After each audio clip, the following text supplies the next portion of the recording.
Buenas tardes. Retomamos las jornadas número 27 de Derecho, Política y Defensa que comenzamos ayer con dos ponencias literalmente espectaculares, y queremos dar las gracias a las autoridades presentes, a los compañeros, alumnos de la facultad y hoy especialmente a los alumnos de la Universidad de la Experiencia. Y hoy vamos a debatir en una mesa redonda con tres perfiles diferentes.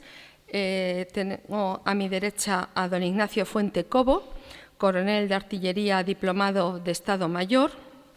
Durante 5 años, de 2002 a 2007, ejerció como analista y jefe de sección en la sección de estrategia de la División de Estrategia y Planes del Estado Mayor Conjunto, donde ha sido oficial de proyecto en la elaboración de documentos como la Estrategia Militar Española. Actualmente trabaja como analista principal en el Instituto Español de Estudios Europeos y ha estado comisionado en el Estado Mayor de la Fuerza de Estabilización de la OTAN en Bosnia-Herzegovina y de 1999 a 2000 fue jefe de operaciones de la Fuerza de Unión Europea. La de Bosnia-Herzegovina fue en 1999 a 2000 y en el 2006 estuvo como jefe de operaciones de Fuerza de la Unión Europea en este mismo país. Además, también les digo que de cada uno voy a hacer pero sobre todo del coronel, un currículum resumido, porque tiene muchísimas más actividades, pero además es profesor en el Máster de Relaciones Internacionales de la Universidad San Pablo CEU y en el Máster de Terrorismo de la Universidad Rey Juan Carlos. Es miembro de la Asociación Euromed del Instituto de Altos Estudios de la Defensa Nacional de París.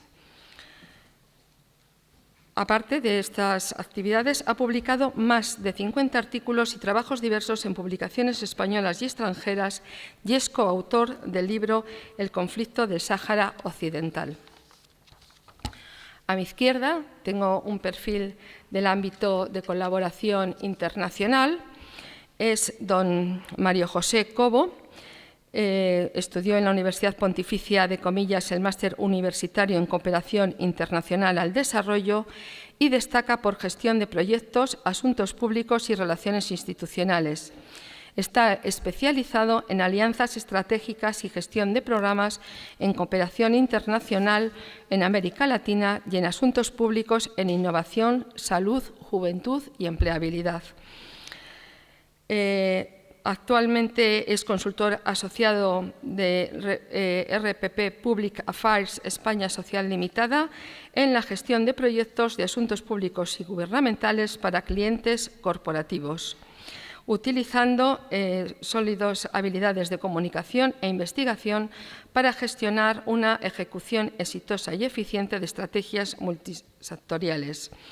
Además, anteriormente, del 19 al 22, trabajó en la Organización Internacional de Juventud para Iberoamérica como técnico en alianza y cooperación internacional, con una participación activa en la organización y asistencia a cumbres internacionales a nivel europeo o global, tanto de la ONU como de la UNESCO. También, desde el punto de vista literario, participa en La Hora, periódico de Ecuador, columnista que escribe sobre temas literarios, sociopolíticos, culturales y filosóficos. Y a la izquierda del todo de la mesa, don Yago Rodríguez. En esto me lo van a permitir los otros dos ponentes, con un exalumno de la Facultad de Derecho que tuve el placer de ser docente de él. Y estudió, como comentamos aquí, en la Facultad de Derecho, el grado de Derecho y el máster, y actualmente está haciendo el doctorando en estudios estratégicos en la Universidad Pablo de Olavide. Su perfil es un perfil de redes sociales y desde el punto de vista del periodismo es director del periódico digital orientado a contenidos de carácter internacional de Political Room. Su página web cuenta con más de 100.000 visitas mensuales a fecha de hoy. También es youtuber desde el 2018 y desde el 2021 tiene un canal específico denominado Cosas Militares, dedicado a la divulgación de cuestiones militares de toda clase, tanto en su vertiente política, histórica, táctica o teórica. Este canal actualmente en YouTube tiene más de 580.000 suscriptores y en fecha de hoy en seguidores en directo 55.000. Participa también de manera regular en diferentes programas de televisión y radio, como TV3, Radio Nacional España, Voz Populi y Al Rojo Vivo en La Sexta. Tiene también una serie de artículos y libros desde el año 22, escribe mensualmente para el periódico El Español y tiene libros titulados como Relaciones de defensa entre España y países de la península arábiga, Turquía contra el ISIS, la campaña por Al-Baf y la geopolítica de las bases militares. Y sin más dilación, les doy la palabra a los ponentes. En principio van a intervenir cada uno de ellos, unos 15 minutos, habrá un coloquio y luego les pasaremos el turno para preguntas. Muchas gracias. Bueno, buenas tardes. Para mí es un placer estar aquí. Agradecer a la Universidad de Burgos la amable invitación de participar en este panel y también a la Subdelegación de Defensa, su subdelegado que está aquí acompañándonos, y también a todos ustedes, ¿no? Como podrán imaginarse, por mi trayectoria profesional y también por mi situación vital, yo me siento mucho más cerca de ustedes que de otros públicos, ¿no? Es más, casi podría estar sentado en medio de ustedes, ¿no? Y seguramente pronto lo estaré, ¿no? Para mí es un placer hablar sobre temas de seguridad y defensa, porque es mi ámbito de actuación, ¿no? Y porque donde yo trabajo, en el Instituto Español de Estudios Estratégicos, nos dedicamos a reflexionar sobre el fenómeno de la guerra, ¿no? Y sobre todo las implicaciones que tienen para la seguridad europea y principalmente para la seguridad española, ¿no? Es decir, esto a nosotros cómo nos afecta, ¿no? Esto, qué incidencia tiene sobre nuestro devenir cotidiano, etcétera, ¿no? Y nos encontramos preocupados porque, a diferencia de otras épocas, ahora mismo en el entorno europeo estamos rodeados de guerras, ¿no? Tenemos guerra en Ucrania, una guerra brutal, ¿no?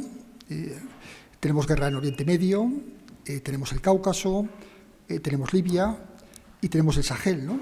Es decir, si miramos nuestro entorno de seguridad, un poco más allá de nuestra frontera, nosotros aquí en Burgos o en España vivimos muy tranquilos, pero el entorno nuestro de seguridad no lo está, ¿no? Y normalmente los líderes políticos y los estadistas y las élites están preocupados, ¿no?, sobre lo que ocurre en nuestro entorno, ¿no? Y de hecho este tipo de seminarios reflejan esa circunstancia, ¿no? Y de hecho una de las preocupaciones ahora mismo es sobre lo que está pasando en Palestina, ¿no?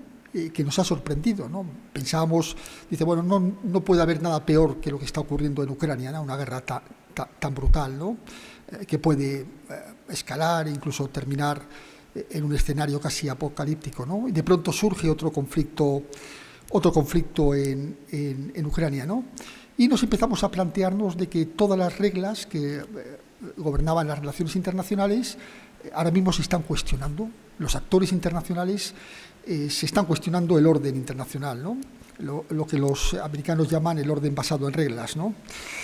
Algunas naciones son revisionistas, no se encuentran cómodos con este orden internacional y lo cuestionan, y otras son oportunistas, dicen, bueno, en esta situación de contienda entre grandes potencias, a lo mejor podemos aprovechar estas circunstancias para prosperar, ¿no? Es decir, cada uno se está posicionando en el orden internacional y está adquiriendo comportamientos geopolíticos que antes no se utilizaban o no tenían sentido, ¿no? Normalmente las naciones se acomodaban al comportamiento de las grandes potencias en el entendimiento de que, haciéndolo de esta manera, las grandes potencias se mostrarían generosas. Ese ha sido el caso, por ejemplo, de las países occidentales y también de España. Nos hemos podido desarmar y hemos podido utilizar nuestros recursos para el estado de bienestar y no financiar otras actividades, porque sabíamos que la seguridad la teníamos garantizada gracias a nuestros socios norteamericanos. Ahora eso todo está en cuestionamiento, ¿no? Y todo el mundo está, o todos los estados están adquiriendo posiciones geopolíticas. Entre otras cosas porque empezamos a notar que el carácter de la guerra y las reglas que regían el comportamiento entre los estados a la hora de hacer las guerras están puestos en solfa, ¿no? Se están cuestionando, ¿no? Y está ocurriendo en Ucrania, pero también está ocurriendo en Oriente Medio, ¿no?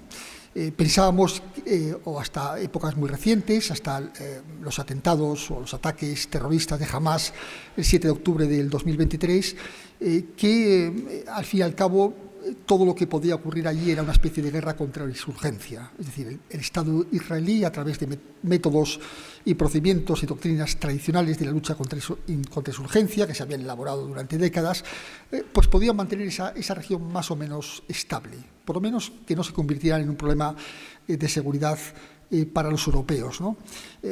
Nos hemos dado cuenta que no es así, y que la guerra en toda su brutalidad y en su acepción máxima ha vuelto para quedarse, ¿no?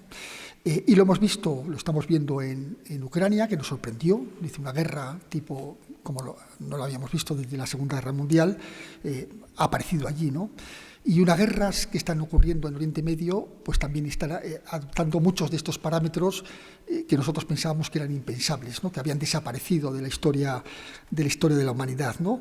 Y nos hace plantearnos, decir, bueno, ¿y cómo se puede resolver este tipo de guerras y qué tipo de comportamientos están actuando o están usando o acogiéndose las potencias para hacer frente a este fenómeno de la guerra en Oriente Medio, ¿no? Bueno, ese es quizá el gran interrogante que nos planteamos aquí ahora mismo, ¿no?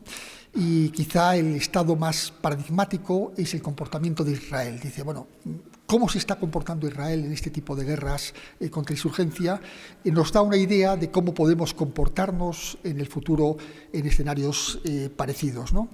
En las guerras de contrainsurgencias, las guerras contra grupos terroristas o movimientos insurgentes, normalmente hay dos formas de terminarlas, ¿no? Eso lo explica muy bien un autor israelí que se llama Van Krevel, que decía, mire, ustedes si quieren, tienen una guerra y tienen movimientos insurgentes que cuestionan el Estado y a su población, etcétera, pueden acabar de él o pueden combatirlo de dos maneras, ¿no? Una como hizo Assad, el padre Hafez al-Assad, el padre del actual presidente de Siria, que tuvo un movimiento de insurgencia en los años 80, en el 82, con los hermanos musulmanes, y acabó con ellos de una manera brutal. En la ciudad de Hama, la rodeó con el ejército, destruyó la ciudad y pacificó el país durante los siguientes 30 años. Hay otra forma, que es la europea, es a través de la inteligencia, de la información, una labor paciente, etcétera, ¿no? Bueno, la que se está utilizando ahora mismo en Oriente Medio se parece más al primer procedimiento. No hay límites para la guerra. Y nos hacen cuestionarnos también el carácter de la guerra. Nosotros siempre hemos pensado que la guerra al final está regida por una serie de normas que todos los contendientes aceptan, ¿no? Todo este tipo de convenciones que estaban regulados por el derecho internacional están saltando por los aires, y además están saltando delante de nuestros ojos. No es que se cuestione el carácter de estas convenciones o de estas normas, ¿no? Si lo que se está cuestionando es la propia existencia de las mismas. Y lo que se está hablando es decir, mire, la guerra es un acto de brutalidad del ser humano, no tiene normas. La única norma es vencer. Y eso es lo que estamos viendo en Oriente Medio. Si vemos el comportamiento de las distintas potencias, lo que están buscando es vencer al adversario. Algunas potencias que pensábamos que tenían parámetros más occidentales, como podían ser los israelíes, decíamos, bueno, al fin y al cabo tiene una tradición militar parecida a la nuestra, de carácter occidental, estarán sujetos a este tipo de convenciones aceptadas, comúnmente aceptadas, ¿no? Y nos estamos viendo que tampoco las están utilizando, ¿no? Es decir, la guerra se está manifestando, viene en Oriente Medio, también lo estamos viendo en Ucrania, con todo su carácter de brutalidad. Y eso nos preocupa, ¿no? Porque si rompemos el tipo de convenciones que hemos tardado milenios o mucho tiempo en establecerlas, nos podemos imaginar de un escenario futuro en donde nadie respete ningún tipo de convención en la guerra. Si miramos, por ejemplo, y por poner algunos casos muy sistemáticos, ¿no? muy significativos, ¿no? Cuando Israel elimina al jefe de Hezbollah, Hassan Nasrallah, a finales del 27 de septiembre de este año, lo destruye con una invasión o con un ataque de aviones, con 8 aviones que lanzan 80 bombas antibúnker, lo que llaman bunker busters, ¿no? En su terminología en inglés. Acaban con Nasrallah, de hecho de él lo único que se ha encontrado ha sido el anillo, ¿no? Pero al mismo tiempo eliminan todo un complejo residencial de varios edificios donde mueren decenas o quizás centenares de personas, ¿no? ¿Eso ha tenido algún tipo de reacción o de reclamación en las potencias occidentales? Muy poco. Pensemos que las anteriores guerras de Israel, la del 78, la del 82, la de 2006, etcétera, terminaron a base de la presión internacional sobre las atrocidades que se estaban cometiendo en Oriente Medio. Eso no está ocurriendo hoy en día. E incluso está ocurriendo lo contrario, ¿no? Es decir, se está viendo que ese tipo de comportamientos beneficia a la potencia que los utiliza, aunque solo sea por la presión que establece sobre la opinión pública para adoptar posiciones que favorezcan a sus intereses. Si vemos un poco el comportamiento de las potencias en lo que está ocurriendo en el Oriente Medio, este es el caso significativo. Siempre hemos pensado que potencias como Irán, o como los proxies, Hezbollah o los hutíes de Yemen, etcétera, era normal, porque los grupos terroristas o potencias díscolas o gamberras, como dicen los americanos, no aceptan este tipo de convenciones internacionales. El problema que nos estamos encontrando es que también potencias que tradicionalmente hemos entendido que si las aceptaban, poco a poco se están desdiciendo de las mismas. Y nos plantea también a los europeos y a los occidentales un problema también incluso de legitimidad dentro de lo que llaman el sur global, ¿no? Cómo vendemos nuestra idea de modelo liberal cuando estamos diciendo, oiga, mire, lo que está pasando en Ucrania por parte de los rusos son crímenes de guerra en Bakhmut, en Abdika y en otros sitios. Sin embargo, lo que está ocurriendo en Oriente Medio, en Gaza, etcétera, eso es defensa o derecho de autodefensa, cuando las barbaridades son muy parecidas, ¿no? Nos plantea interrogantes casi morales y éticos que no hemos resuelto y que las sociedades tendrán que reflexionar en el futuro tratando de buscar una solución. Ahora solo estamos viendo, tratando de entender cómo pueden evolucionar el desenlace de las mismas, pero nos preocupa el carácter que están adquiriendo las guerras, estas terribles guerras de esta primera mitad del siglo XXI. Y aquí lo dejo. Muchísimas gracias, coronel Ignacio, por sus reflexiones. Y le paso la palabra a don Mario José Cobo. ¿Se me escucha? Sí. Primero también, buenas tardes. Quería agradecer a la coordinación de las jornadas, a la subdelegación y de forma muy especial también a la Universidad de Burgos por haberme extendido esta invitación a compartir con todos ustedes esta tarde. Yo me voy a alejar un poco y perdón que he traído una pequeña presentación, pero es un poco para hacerlo un poco más visual.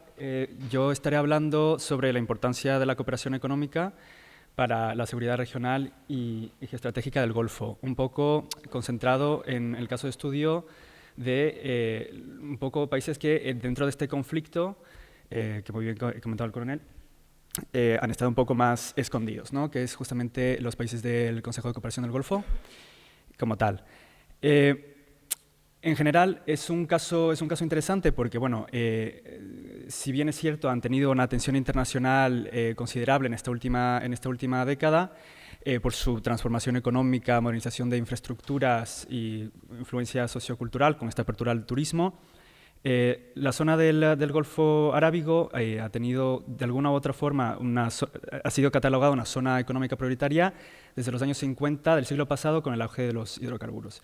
Esta tendencia no ha dejado justamente de crecer como tal. Como podemos ver en la imagen en la pantalla, el Golfo Arábigo produce el 33% del petróleo mundial, pero ahí encontramos el 50% de las reservas conocidas de crudo del mundo. Lo mismo va con justamente el gas natural. 17% se produce dentro de esta región, de los países que podemos ver en pantalla, y tienen el 40% de los recursos de gas natural del mundo, que conocemos hasta ahora. Esto posiciona a la región como uno de los principales, si no el principal proveedor de recursos energéticos esenciales del mundo, y es por ello que en general la zona del Golfo y sobre todo los 45 kilómetros del estrecho de Hormuz situado entre Omán e Irán, por donde transita un tercio del comercio global, pues sea una zona de alta tensión geopolítica.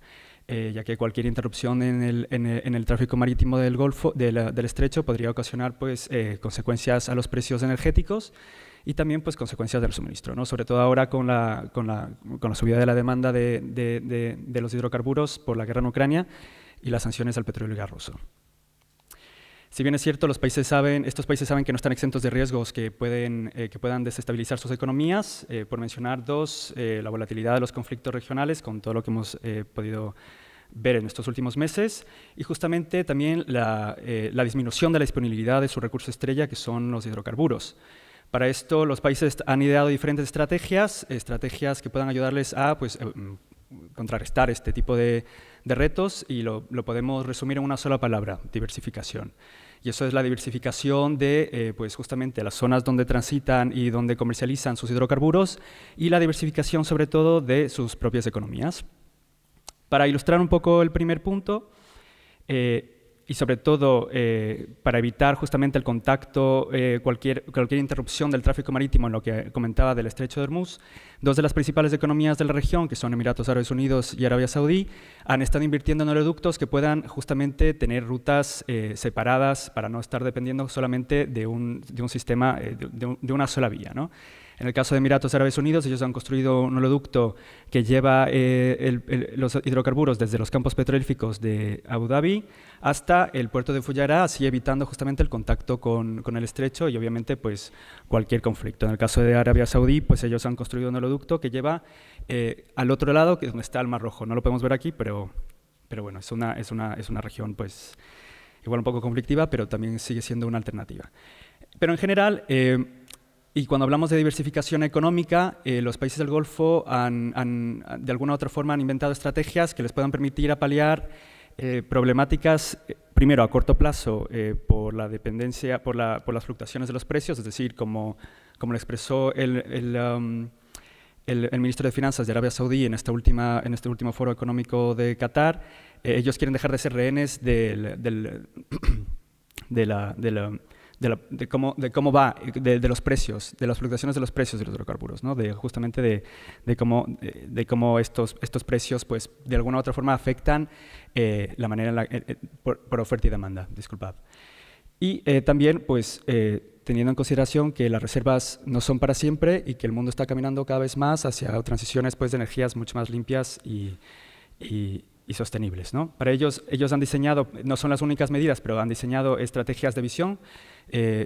Por ejemplo, en Arabia Saudí, Visión 2030 o Emiratos Árabes Unidos 2031, para justamente gradualmente dejar de depender de estos hidrocarburos y obviamente convertirse en economías pues, mucho más competitivas a nivel mundial.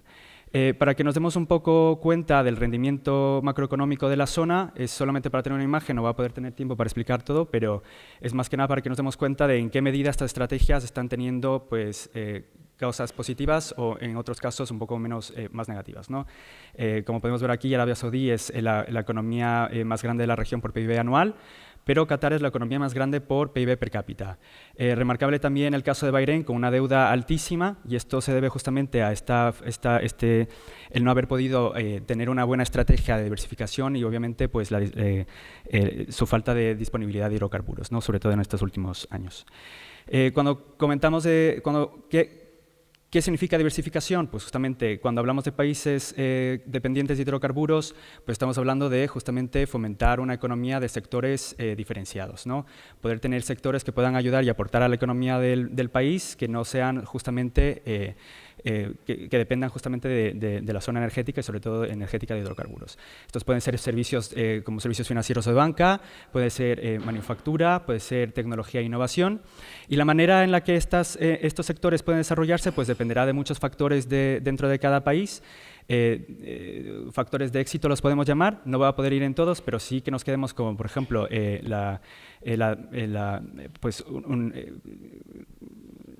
sobre todo el primero, que es tener un ambiente regulatorio pues, estable, un ambiente doméstico estable, para poder fomentar la inversión no solamente interna, sino también la inversión extranjera.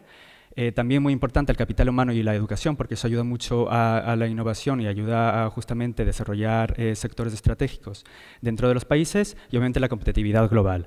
Competitividad global porque, como veremos a continuación, depende mucho de lo atractivo del país para poder atraer inversión extranjera y poder desarrollar otros sectores de la economía. Estos son algunos de los casos de éxito de la región. No hay mucha sorpresa, todos hemos visto justamente cómo se han ido comportando estos países en los últimos años, pero para darnos una idea, quiero hablar un poco de Emiratos Árabes Unidos, aunque es la segunda economía por PIB anual y la segunda economía por PIB per cápita, tienen el índice de desarrollo humano más alto de la región, incluso comparado con otros países occidentales. Y esto, pues, de alguna u otra forma, ya nos da un poco de luces sobre cómo funcionan las cosas dentro de este país, ¿no? Factores de éxito que han hecho de Emiratos Árabes Unidos, pues, que puedan diversificar su economía. Una estrategia de diversificación temprana. Ellos empezaron en el año 1980, teniendo una ventaja comparativa con respecto a los otros países de la vecindad. Y muy importante también la infraestructura y la construcción de zonas francas, ¿no? Que es, pues, zonas un poco regulatorias que ayudan a fomentar la inversión, ¿no? Como por ejemplo el Dubai International Investment Center. Y luego a este país se le conoce como país sede porque muchas de las multinacionales importantes del mundo pues tienen su sede comercial en esta región. Como por ejemplo Microsoft, Amazon Web Services o otro tipo de bancos internacionales.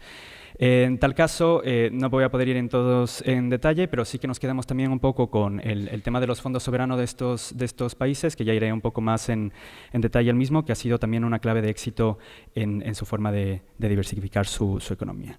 Y bueno, un caso de menor de éxito, pues como lo comentaba Bahrein, pues su dependencia en el sector financiero, tenía una estrategia, pues querían llamar mucho la inversión para desarrollar su sector financiero, pero la competitividad de sus vecinos, sobre todo Emiratos Árabes Unidos y Arabia Saudí, ganaron inversiones y pues dejaron un poco al país sin una estrategia que pudiera ayudarles a lidiar con esta disminución de hidrocarburos. Para no extender mucho más, hablarles un poco de los socios comerciales de la región, porque bueno, estas estrategias de diversificación no solamente ayudan a generar riqueza dentro de la zona, sino también benefician a otros países de la comunidad internacional.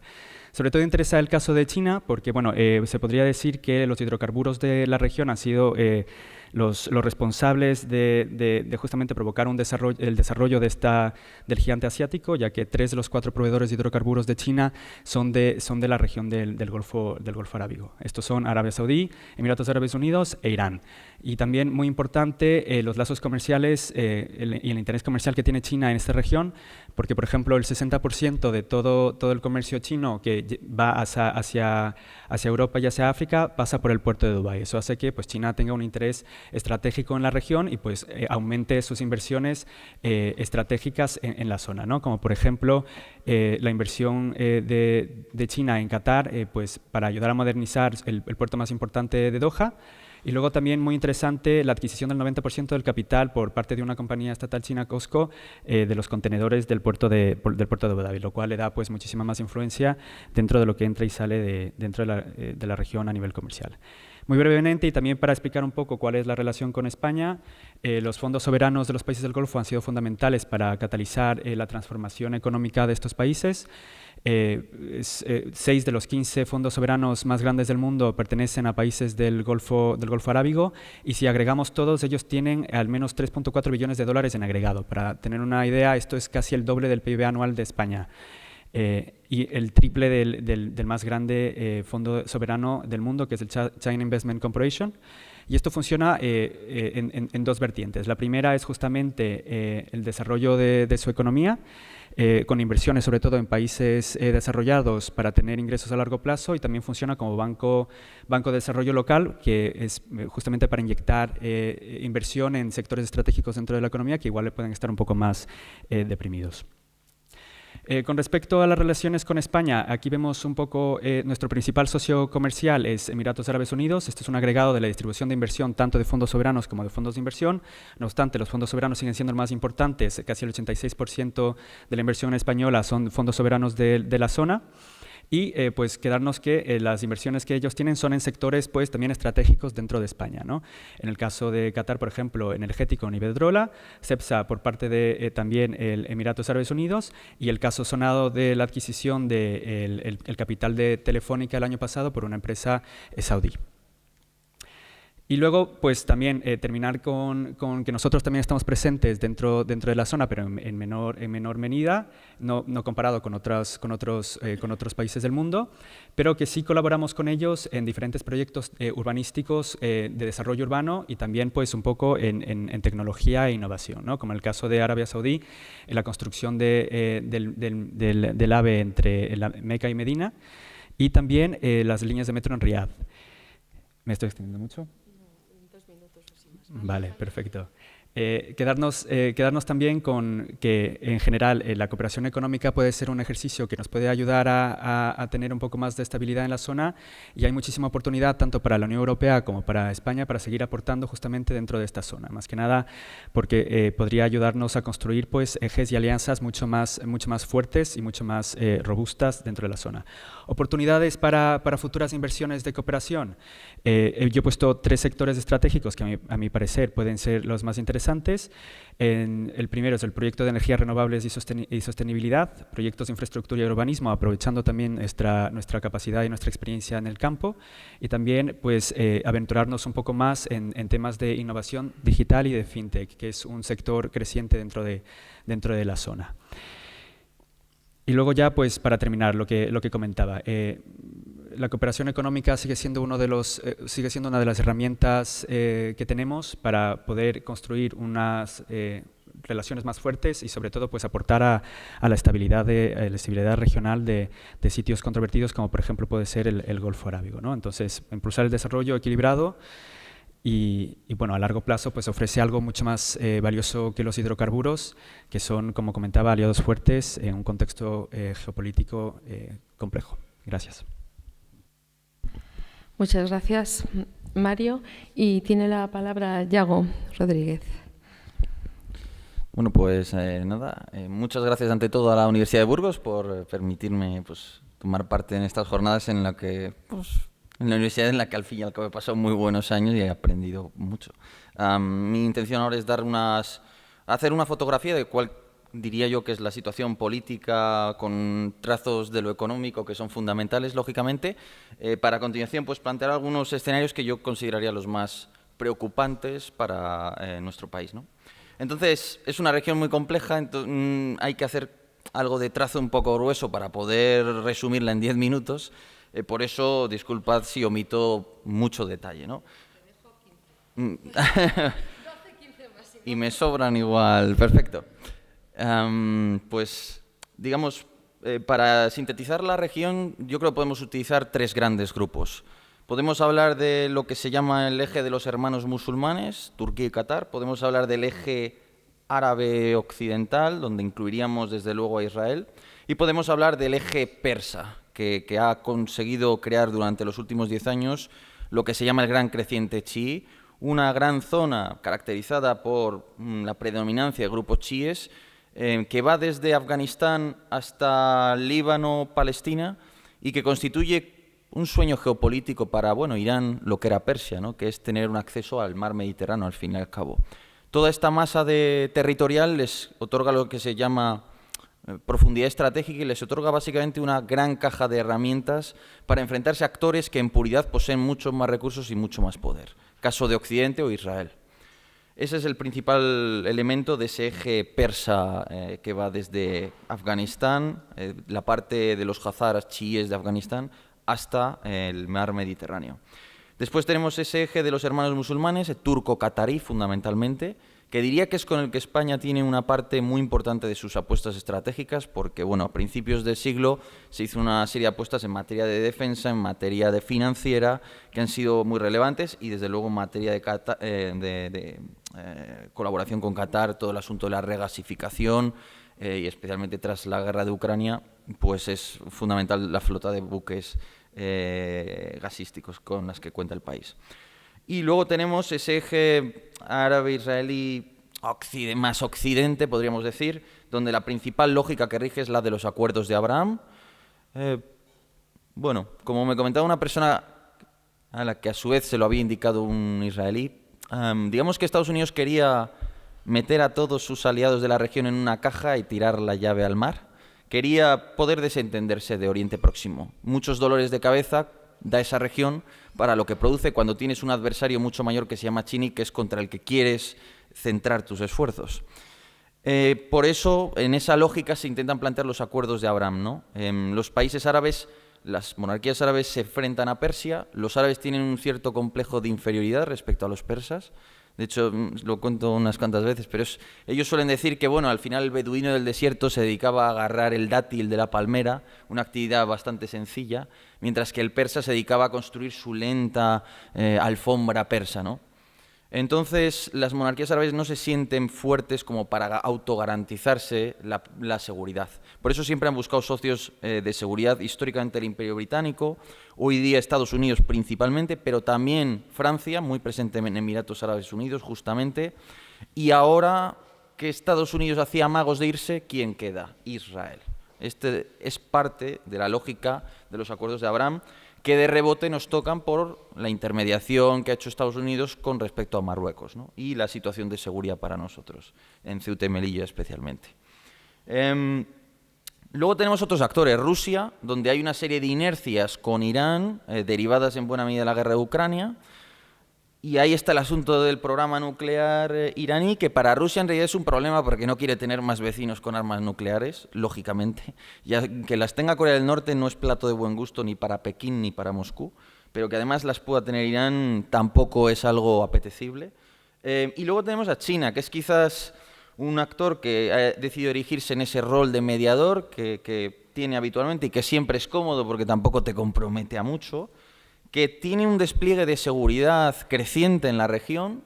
Más allá de la base en Djibouti, es verdad que en esta crisis los chinos han desplegado ya varias flotillas con destructores, buques de apoyo logístico, entonces nada por ahora ni remotamente comparable a Estados Unidos, pero hay un cierto despliegue chino en la región. Y luego, sobre todo, lo que más les interesa, yo diría que es todo el asunto al final energético, fundamentalmente, y el sueño húmedo de China, que es el petroyuan, podríamos decir.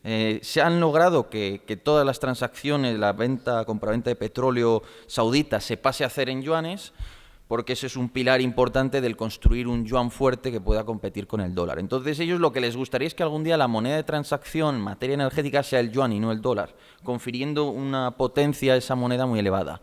Estos en realidad siguen siendo pasitos de bebé, es decir, están muy lejos de tener nada parecido a una hegemonía regional o a un poder equivalente, o siquiera de hacerle verdadera sombra al dólar, cabe decirlo. Pero es verdad que son pasos relevantes y son pasos, a mi modo de ver, estratégicos. El principal evento de la región, yo creo que todos los conocemos. Después de los acuerdos de Abraham, tenemos el ataque del 7 de octubre, que ha supuesto una agitación completa para el conjunto Oriente Próximo.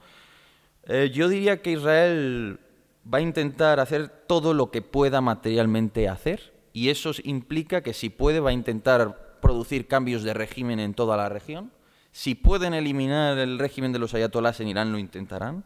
Si pueden eliminar el poder de Hezbollah en Líbano, lo harán. Pero claro, son objetivos muy ambiciosos para un país que, con todo el poder que tiene, pese a su tamaño, pues es pequeño al final y tiene los recursos humanos que tiene. Pero yo diría que esa es su intención, y si no pueden llegar a eso, se quedarán en su clásico cortar el césped, como ellos lo llaman, que es pegar una batida por toda la región, reduciendo las capacidades de sus adversarios en la medida de lo posible, que es a lo que estamos asistiendo. Si logran derrotar a Hezbollah en el sur del Líbano, fácilmente, pues es probable que se planteen muy seriamente llegar hasta Beirut. Si en cambio esa batalla, que por ahora va bastante lenta, les supone un excesivo coste en términos de tiempo y personal, probablemente aceptarán pues el establecer una zona neutral en el sur del Líbano y ya está. A nivel económico, bueno, lo más grave hasta ahora que se ha materializado es el semibloqueo al estrecho de Bab el Mandeb, donde los hutíes ya han provocado una importante emergencia en los precios del transporte naval, que como saben pues es el 80% de lo que se mueve al fin y al cabo en materia logística.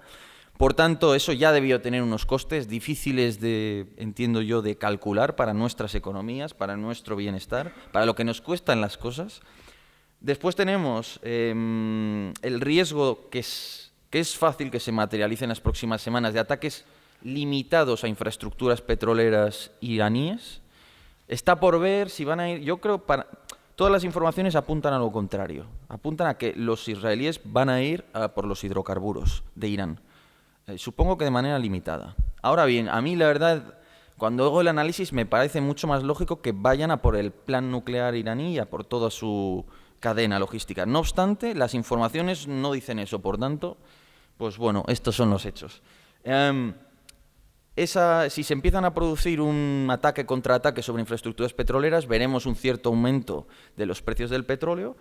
Y sobre todo aquí el riesgo está en que si esto escala, obviamente la estrategia iraní pasa por dos pilares llegados a este punto. Al margen de utilizar todo ese gran creciente chií para tener profundidad estratégica, que sea muy difícil encontrar sus lanzaderas de misiles, para desplegar sus sistemas antiaéreos por toda esa región y lanzar sus milicias sobre las bases estadounidenses, que al final son muy pequeñas ahora mismo en Irak, y expulsar a Estados Unidos de Irak, pensemos que Irak decretó 3 días de luto por la muerte de Hassan Nasrallah en Líbano, es decir, que el poder de Irán dentro de Irak es muy notable. Y luego está al final el asunto del petróleo. Ya hicieron en 2019 un ataque sobre la mayor refinería de toda Arabia Saudita, Abqaiq. Lograron en un día que el 50% de la producción saudita cesara, provocando un importante aumento de los precios del petróleo, pero hicieron el ataque de noche para evitar muertos y atacaron una serie de depósitos de Abqaiq con misiles perfectamente alineados de una parte fácil de reparar de esas instalaciones, que por cierto estaban protegidas por mucha defensa antimisil. ¿Qué era eso? Un mensaje. Eso era un mensaje de lo que puede pasar. Entonces, si ellos lo ven mal, aparte de cortar el estrecho de Hormuz con minas, con enjambres de lanchas, misiles antibuque, van a intentar y van a lograr, seguro, atacar los pozos petrolíferos, refinerías, oleoductos de Emiratos Árabes Unidos, Arabia Saudita, Qatar en principio es improbable, Kuwait incluso, en la región. Y eso ahí sí ya hablamos de un escenario de guerra regional, es la opción nuclear al final que tiene Irán, por así decirlo. Y por último, escenarios realmente preocupantes de cara a nuestro interés nacional, que yo creo que es lo fundamental. Y el interés nacional para mí son dos cosas, la seguridad y el bienestar de nuestra población, básicamente. Por tanto, todo lo que afecte al gasto, a los precios, es al final algo que tienes que detraer de algún lado, de los presupuestos, de sanidad, de defensa, de donde quieras, pero es al final una disminución de tu situación, un empeoramiento de tu situación en el mundo. Entonces, ¿qué nos afecta a nosotros más peligrosamente, diría yo? Hombre, una guerra regional yo creo que es obvio, una escala de los precios del petróleo ya con lo que tenemos en Ucrania sería un golpe muy duro y podríamos hablar casi de una segunda crisis del petróleo, si eso llega a suceder, que no es lo más probable, pero es verdad que estamos mucho más cerca que hace un año. Segundo escenario, ya aquí pensando casi en cisnes negros, es decir, en eventos de difícil predictibilidad, pero de alto impacto, unos antiacuerdos de Abraham. Es decir, vamos a ver, aquí las monarquías árabes están tomando decisiones que a su población no les gusta. Esa es la realidad. En Marruecos ha habido unas manifestaciones contra todo el tema del apoyo a Israel muy grandes. Ya sucedió en los 70 cuando Arabia Saudita quiso abrirse un poco al mundo y tener unas políticas menos religiosas, el gran asalto a la Meca, donde pues, toda una serie de terroristas accedieron al recinto sagrado, lo tomaron, hubo una batalla dentro y después de aquel evento la monarquía árabe se vio obligada a dar vuelta atrás y a volver a adoptar políticas más conservadoras. Entonces, claro, todo esto que están haciendo las monarquías árabes, en cualquier momento puede empezar a haber un golpe de Estado, puede haber algo que es difícil de prever, pero es un escenario que hay que tener en cuenta. Y por último, ya para concluir, esto ya es casi, pues eso, jugar a la portada baratas en cierto sentido, ¿no? Digamos, Tercera Guerra Mundial, ¿no? A mí sí me preocupa la confluencia de escenarios, es decir, Ucrania, Oriente Próximo, Taiwán. ¿Por qué? Bueno, tú cuando estudias la Segunda Guerra Mundial no fue, Hitler ataca Polonia y empieza la Segunda Guerra Mundial, no fue así. Hitler quería la paz y quería conquistar Polonia para negociar, claro. Luego calculó mal, pero él no quería empezar la Segunda Guerra Mundial. Pero en realidad esa no era una Segunda Guerra Mundial, era la guerra entre Alemania, Francia y Reino Unido. No estaba Estados Unidos, no estaba Japón. Claro, ¿qué pasó? Que luego se atacó a la Unión Soviética en el 41 y 2 años después del ataque a Polonia se mete Rusia, pero 2 años después. Y luego, 1 año después, Japón ataca Pearl Harbor. Y resulta que se conectan todos los escenarios. ¿Qué es lo que pasó? Claro, a mí me preocupa decir, vale, Estados Unidos tiene ya ahí un hueso en Ucrania, pero es gestionable. Ahora, si vamos a una guerra regional de verdad en Oriente Próximo, ¿va a poder gestionar eso? Porque va a haber que desplazar muchas baterías antimisiles escasas y preciosas para proteger a Israel. Y en el momento en que hagas eso, ¿qué va a pasar con Taiwán? Que no vas a tener fuerzas para atender los 3 escenarios a la vez. Entonces, para China puede ser un momento de decir, bueno, ahora.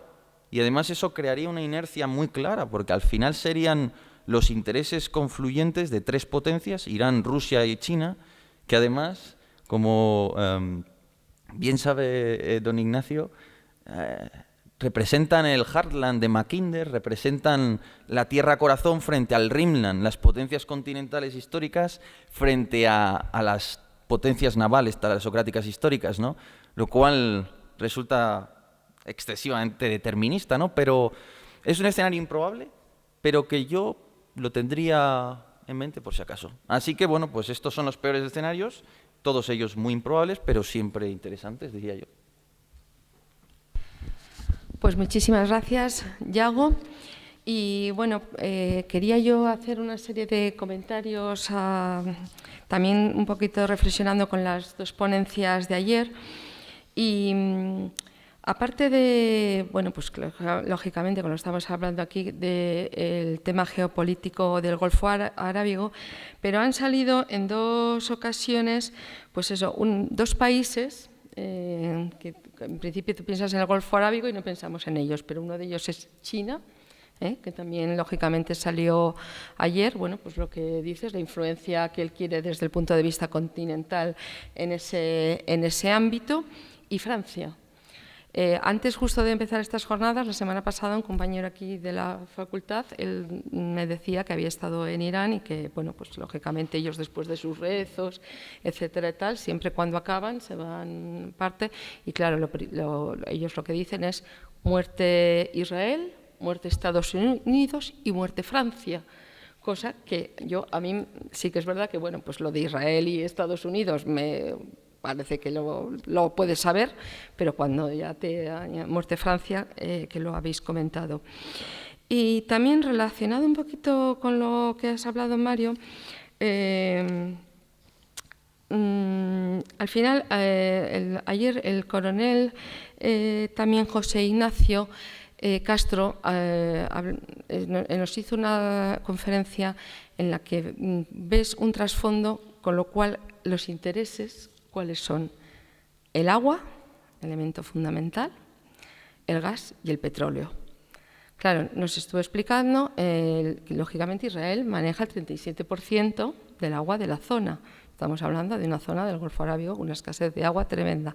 ¿Cuál es el objetivo, uno de lo que quieren conseguir? Bueno, aparte de cortar lo que tú dices, toda la zona, digamos, para el tránsito naviero, que no seamos ilusos, todo nos viene de China, todo nos viene de la India, todos los que compramos por Amazon, compras, etcétera, y todo viene que hay que dar muchísima menos vuelta, si te viene por el Canal de Suez, a que sí nos tiene que dar toda la vuelta a África, ¿no?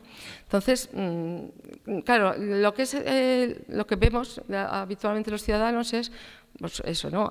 Estos misiles han atacado a Hamas, Hezbollah también ataca a Israel, pero ves otro trasfondo, ¿no? Por detrás.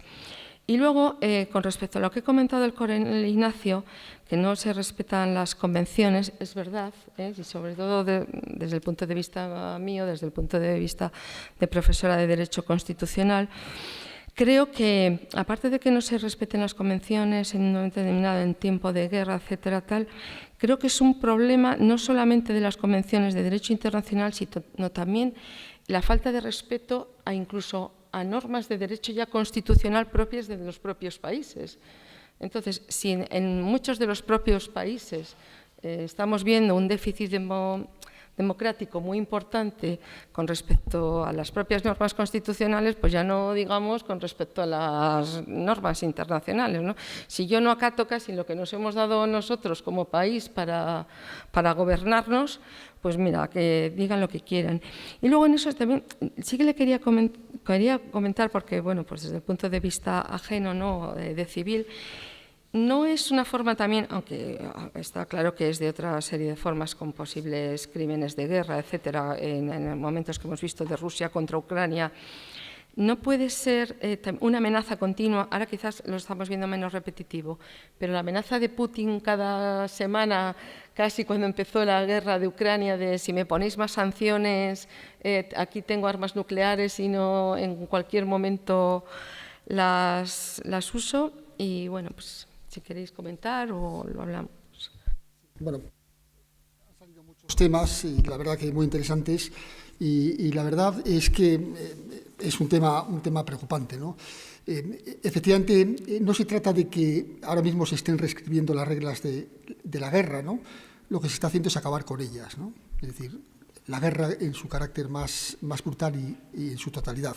Lo hemos visto, o lo estamos viendo en Ucrania, pero también en Oriente Medio, ¿no? Porque la reflexión que se hace en algunos países, por ejemplo, en el caso de Israel, que tuvo 3 guerras anteriores en el Líbano, ¿no? En el 78, en el 82 y en el 2006. La de 2006 duró 34 días y al final fue la presión internacional la que le obligó a Israel a dejar o abandonar la guerra, ¿no? Y ellos pensaron, la reflexión que se hicieron fue la siguiente, dice, esto no ha sido una derrota, pero ha sido un fracaso. La próxima vez no nos pasará. Si no quieren que ocurra como ocurrió en las ocasiones anteriores, cuando entran en Líbano, igual que cuando entran en la Franja de Gaza, lo hacen sin convenciones, sin restricciones, porque las restricciones limitan el empleo de la fuerza y impiden la victoria. Y en ese sentido, Israel ahora mismo se encuentra muy cómodo. Dice, mire, nosotros tenemos armas nucleares, nadie nos puede amenazar, somos la única potencia nuclear de Oriente Medio, tenemos capacidades ilimitadas, porque cuando necesitamos armas, nuestros amigos y nuestros socios norteamericanos con sentimiento, con alegría o sin ella nos las proporcionas. No tenemos restricciones, escalamos, nosotros no hacemos como los ucranianos en el Donbass, nosotros escalamos hasta donde haya que llegar y si tenemos que bombardear Irán, lo haremos. No estamos preocupados por las bajas civiles, es un elemento que hemos sacado de la ecuación de la guerra. Nosotros lo que queremos es destruir al enemigo. Es más, lo que queremos es acorralar al enemigo en Gaza o en Líbano, de tal forma que cuando esté acorralado, a través de la presión militar, incluidas las bajas civiles, obligue a la comunidad internacional a actuar sobre nuestros enemigos para que se rindan, ¿no? Y tampoco estamos preocupados por la presión de nuestros socios, fundamentalmente norteamericanos, porque al final nos apoyarán. En esos planteamientos, Israel siente que tiene una oportunidad ahora mismo de rehacer el orden del Oriente Medio que no habían tenido en ocasiones anteriores. Una oportunidad única. Para otras potencias les ocurre, hacen también su planteamiento estratégico. Los iraníes se han dado cuenta que las famosas convenciones sobre restricciones o no elaboración o creación o construcción de armas nucleares se han venido abajo. Ya se vinieron hace años porque los acuerdos que se habían pactado en el ámbito de ese grupo de 6 países con amparo de Naciones Unidas, los primeros que salieron de aquellos acuerdos fueron en la época de Trump, los norteamericanos. Luego no se encuentran sujetos a restricciones internacionales, no tienen ninguna convención internacional que les obligue de una manera taxativa por tratado a no tener armas nucleares. Y harán todo lo posible para tenerlas, porque se han dado cuenta que la única forma de enfrentarse a Israel, habida cuenta que no tiene las mismas capacidades militares, es a través de la obtención del arma nuclear. Otras potencias también están jugando sus cartas. Aquí hablábamos de China. Si ustedes han leído la prensa, ahora mismo los chinos están haciendo unas maniobras enormes en Taiwán y están rodeando la isla de Taiwán con barcos, con buques y con todo tipo de sistemas, de tal forma que están aislando a la isla. Precisamente ahora. Y el mensaje que están lanzando es, ojo con Irán, porque si ustedes bombardean lo que decía Yago de las instalaciones petrolíferas, los 3 millones de barriles de petróleo que salen de Irán no van a Occidente, no van a Europa o a Estados Unidos, van a nosotros. Y para nosotros eso es un elemento existencial, es un interés existencial y no lo vamos a consentir. Es decir, cada uno está jugando sus cartas. Y como decía algún analista, con bastante ironía, decía, en un entorno de canallas, el más canalla piensa que puede triunfar. Muchas gracias, coronel. ¿Queréis comentar algo? Yago, Mario. No, simplemente siempre es interesante Francia, porque bueno, pensamos mucho en Estados Unidos, pero los franceses siempre, con todo el asunto de la grandeur y en fin, han tenido y tienen su política de poder en la región. Entonces, claro, ¿qué pasa? Que muchas veces, como decimos, los árabes necesitan un socio de seguridad. Los ingleses, bueno, siguen ahí un poco en Omán y tal, pero en general han perdido mucha influencia. Estados Unidos está ahí, pero Estados Unidos no siempre es tan fiable y siempre conviene tener un contrapeso. China no parece muy dispuesta a ponerte tropas, pero Francia un poquito sí. Entonces, muchos... Para empezar, bueno, Emiratos Árabes Unidos alberga Camp de la Paix, que es como es la principal base francesa. De hecho, si no recuerdo mal, allí tienen todo el cuartel general para el Índico y todas las posesiones francesas en la zona. Y además, Emiratos Árabes Unidos periódicamente adquiere importantes cantidades de material francés para sus fuerzas armadas, una apuesta estratégica al final para un país. Entonces, los franceses, de alguna manera, siempre están pues bastante presentes en toda la zona. Y además de eso, no sé qué apunto aquí, la financiación. Hay algo que se me está olvidando con respecto a Francia, pero bueno, solo fundamentalmente eso, que ellos al final ofrecen una alternativa a Estados Unidos en materia de seguridad y tienen verdadera voluntad de poder en la zona y a través de eso luego además meten todas sus empresas y todo eso. Y bueno, simplemente yo haría una llamada a plantearnos... España no debe ser un país que permanezca siempre pasivo a todo. Yo creo que hay que evitar que todo lo que suceda nos salpique, sinceramente. No debemos involucrarnos más allá de lo imprescindible, pero hay que ver esto como, bueno, vienen aguas revueltas y ya se sabe, aguas revueltas, ganancia de pescadores. Así que hay que intentar pescar, no hay que ser timoratos en nuestra política exterior y hay que ver esto como, oye, a ver cómo arrimamos el ascua a la sardina y cómo mejoramos nuestra posición internacional.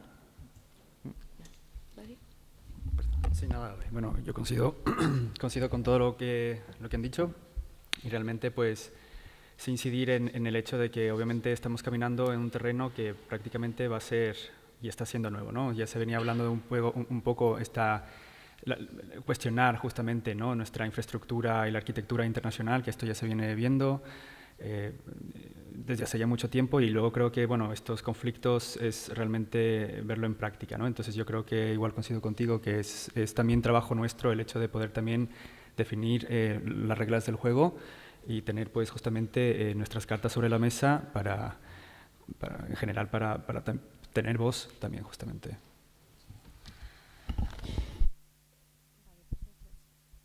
Muchas gracias y pasamos, ¿quieren hacer alguna apreciación o paso a las preguntas del público? Si quieren hacer alguna pregunta, lo que sí les pido, por favor, que sean preguntas concretas para y les contesten los ponentes. Aquí.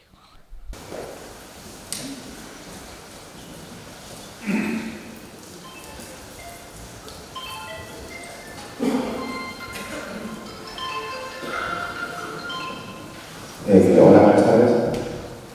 Y en primer lugar, muchas gracias por la interesante charla que ha dado. Quería hacerle unas preguntas en relación al conflicto de Irán que han hablado. Si creen ustedes que el escenario de elecciones en Estados Unidos y el cambio de la posible administración puede hacer que Israel no se haga la y que esté aprovechando la administración demócrata para estas circunstancias por la posible no injerencia de los guerras republicanos. Muchas gracias. Sí, vamos, la respuesta para mí es absolutamente sí. De hecho, una de los interrogantes que nos estábamos planteando es por qué Israel no ha reaccionado al lanzamiento de 200 misiles sobre su territorio el 1 de octubre, ¿no? hace unos días, ¿no? Cuando la propia prensa americana, incluso el Washington Post, estaba diciendo que en 48 horas Israel no reaccionaría, ¿no? Seguramente será por las presiones norteamericanas. Ahora mismo, no solamente en Israel, o sea, en Oriente Medio, también en Ucrania, ¿no? Todo el mundo está esperando el resultado de las elecciones norteamericanas. Todos estamos esperando el resultado de las elecciones, incluso los mismos americanos están esperando el resultado de sus propias elecciones. El otro día me decía unos colegas americanos, dice, el problema de las elecciones americanas es que a lo mejor se resuelven los tribunales, ¿no? Como ocurrió en el año 2000 con Gore y con Trump hijo, ¿no? Efectivamente, porque las posiciones son muy distintas entre ambos, ¿no? Y lo que se está lanzando el mensaje a Israel es decir, mire, ahora mismo no toque, usted puede bombardear si quiere instalaciones militares, no toque ni las instalaciones nucleares ni las instalaciones petrolíferas, porque si toca las instalaciones petrolíferas puede tener unas repercusiones sobre la economía global brutales. Y si toca las instalaciones nucleares, que es el elemento más sensible del poder militar iraní, habida cuenta que los iraníes están probablemente a 6 meses de la fabricación de un arma nuclear, si ustedes la tocan, los iraníes ya han dicho, mire, aquellos países a través de los cuales los aviones israelíes atraviesen para atacarnos, los consideraremos hostiles y los atacaremos. Es decir, si los aviones israelíes vuelan por encima de Arabia Saudí, de Jordania, de Irak o de Siria, Siria es aliado, o de Jordania e Irak, los atacaremos. Y ese es un escenario que supone una guerra regional abierta, ¿no? Tampoco hay que olvidarse que las guerras benefician a los gobiernos. Es decir, las guerras unifican a las poblaciones en torno a los gobernantes. De hecho, uno de los factores que está permitiendo sobrevivir al señor Netanyahu, al presidente de Israel, es precisamente la guerra. Es decir, era un hombre que estaba desahuciado hace unos meses y ahora está recobrando otra bastante popularidad. Putin, después de la victoria en Avdiivka hace unos meses, en las últimas elecciones consiguió el 88 o 86% de los votos. Es decir, las guerras tienen un efecto balsámico para muchos gobernantes. Es posible que a medida que se aproximen las elecciones, a lo mejor alguno de los candidatos, pienso yo más al demócrata, que parece que ahora se están desinflando un poquito, pueden decir, oiga, mire, voy a jugar el papel de un gobierno fuerte. Les apoyo para que ataquen y para demostrar que yo estoy con ustedes contra un gobierno del mal, como es el gobierno iraní, ¿no? Esos son escenarios que se están planteando. Pero no hay que olvidarse que las guerras tienen una lógica propia. Es decir, hay que tener mucho cuidado porque tú haces unos planteamientos de lo que pretendes conseguir y luego resultan totalmente distintos, ¿no? Y eso ha sido así a lo largo de la historia, ¿no?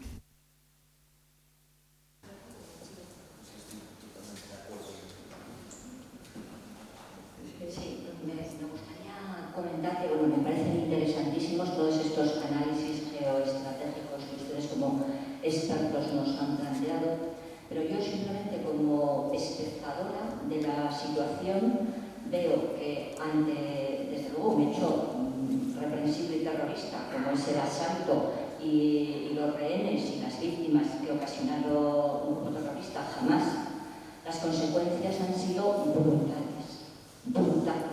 Es decir, un Estado que se ha comportado como el mayor terrorista, Israel, que ha dejado en mandillas a todos los grupos terroristas de su alrededor, Hezbollah, Hamas, etc., no se justifica de ninguna manera. Es decir, ni el resto de los países o han mirado para otro lado, algunos se han atrevido levemente a elevar simplemente con una desaprobación las cejas, y hasta ahí ha llegado todo. Entonces, a mí el escenario inmediato que se me plantea es todavía peor que lo que ustedes comentan. Ahora está justificado que el más agresivo, el más fuerte, el jefe de la mafia puede hacer lo que quiera. Eso me parece horrible, realmente, porque es lo que estamos ahora mismo viendo. Sí, la pregunta. La pregunta es, ¿qué se puede hacer en esto? Bueno, eso yo creo que la moderadora lo podía responder, porque hablamos del derecho internacional, ¿no? Y de las Naciones Unidas y esas cosas. El problema es que el orden internacional que ha existido hasta ahora está cuestionado y hay muchas naciones que no lo aceptan, ¿no? Ese es el problema, ¿no? Hay un grupo de estados del orden liberal que pensamos que hay que regular los conflictos a través de una serie de convenciones y de restricciones al empleo de la fuerza, ¿no? Y los ejércitos en estados como el nuestro están sujetos a las mismas, no solamente a las leyes internacionales, sino también al derecho humanitario, al derecho de la guerra y los propios códigos militares y reglas de enfrentamiento, ¿no? En otros sitios eso no existe, ha desaparecido, ¿no? Y entonces eso nos plantea muchos interrogantes también a nosotros, ¿no? Cómo nos comportamos en escenarios donde nuestros adversarios no respetan ningún tipo de convención. Porque lo que estamos viendo en este tipo de guerras, tanto en Ucrania como en Israel, es que al final cuando eliminan las convenciones, ganas. Y si no, es una de las cosas que vemos, por ejemplo, con Rusia, ¿no? Mire, nosotros entramos, eliminamos todo tipo de convenciones porque lo importante es la victoria. Nada sustituye a la victoria. Israel ahora mismo lo que se ha dado cuenta dice, mire, las guerras anteriores, en el 78, en el 82 y en el 2006, aceptamos las restricciones, lo que Clausewitz llamaba la fricción, ciertas restricciones al empleo de la fuerza, ¿no? Y terminaron en fracaso. Ahora no las aceptamos y quizá logremos triunfar. Y esos son los planteamientos del sistema internacional. A nosotros no nos gustan porque vivimos en otros parámetros culturales y mentales, ¿no? Pero cuando miramos allí vemos que el comportamiento de los actores es así y nos preocupa. Sí, lo único, bueno, dentro de lo que es mi ignorancia militar, pero yo también lo que hice como espectadora, ves eso, pero a la vez también a mí como espectadora civil me chocó, no sé si también ustedes se han dado cuenta de una cosa, cuando ha sido la guerra de Rusia contra Ucrania, lógicamente todos los países europeos, ¿qué hicimos? Acoger a los ucranianos, por supuesto a los primeros Polonia, porque estaban más cerca, etcétera, y todos los que, incluso España, y sabemos todos. Si ustedes se han dado cuenta, y eso a mí me chocó desde la ignorancia del mundo árabe, que gracias también a estas jornadas y bueno, ayer a las ponencias pude entender algo, cuando Israel, bueno, pues ataca la franja de Gaza y ustedes ven que están yendo todos hacia abajo, Egipto, país musulmán, pues hombre, digamos con más conexiones lógicamente con lo que puedan ser los palestinos que con Israel, no abrió las fronteras y dijo que no acogía. Y eso sinceramente yo ahí digo, pues eso es, ¿qué pasa? Porque claro, no, sobre todo un poco porque a veces también lo que hemos hablado con estas jornadas, que a mí, como les digo, me enseñan los compañeros militares otras cosas, o como nos explicaba el subdelegado de Defensa, nosotros estamos viendo unos actores, nosotros estamos viendo a Israel y estamos viendo como ciudadanos civiles a Hezbollah y estamos viendo a los palestinos y Hamas. Pero realmente aquí, con los acuerdos de Abraham, que han comentado ellos, los actores es Arabia Saudí e Irán. Esto son palabras de lo que me han explicado a mí desde su delegación de defensa, ¿no? Entonces, claro, los acuerdos de Arabia Saudí y de los Emiratos Árabes, etcétera, países musulmanes árabes, entre comillas, más occidentales, que resulta que ya dicen, bueno, pues Israel no está mal, voy a hacer acuerdos con él. Y claro, esto a Irán, país musulmán, pues como ya sabemos, ayatolás, etcétera, tal, más radical, dice, no, yo esto no lo voy a permitir. Y entonces yo muevo ficha y te muevo a Hamas y te muevo a Hezbollah. Todo, yo hasta ahí lo que les digo le puedo entender y aún así lo que usted dice pues son imágenes que en nuestra cultura europea y lo que dice él, yo como constitucionalista o también explico Unión Europea, dices, pero ¿qué pasa que está saltando aquí todo por los aires? Pero me refiero a lo que es las normas jurídicas, ¿no? En algunos casos, y lo que usted dice, convenios de derecho internacional. Bueno, pero ya no digamos lo de Rusia, también con Ucrania. Pero sí que es verdad que yo digo, ¿qué hay de trasfondo para que los propios países musulmanes más allegados a los propios palestinos, ¿por qué no les quieren acoger? O sea, me refiero ahí la base. O sea, eso le comento esa situación. Otra cosa es que, pues desde luego, una guerra, pues como lo estaba diciendo, pues es horrible, ¿no? Una guerra es una... Aunque incluso aun con las normas de derecho internacional no deja de ser una barbarie. ¿Alguna otra pregunta? Sí, buenas tardes. Muchas gracias por el esfuerzo de traernos un poco de asunto. Yo hay dos cosas que no entiendo. La primera, lo de las normas de la guerra. Perdón, me suena como si fuera de guerras de hace 150 años que se respetaban normas. A mí, yo ya pienso que normas de la guerra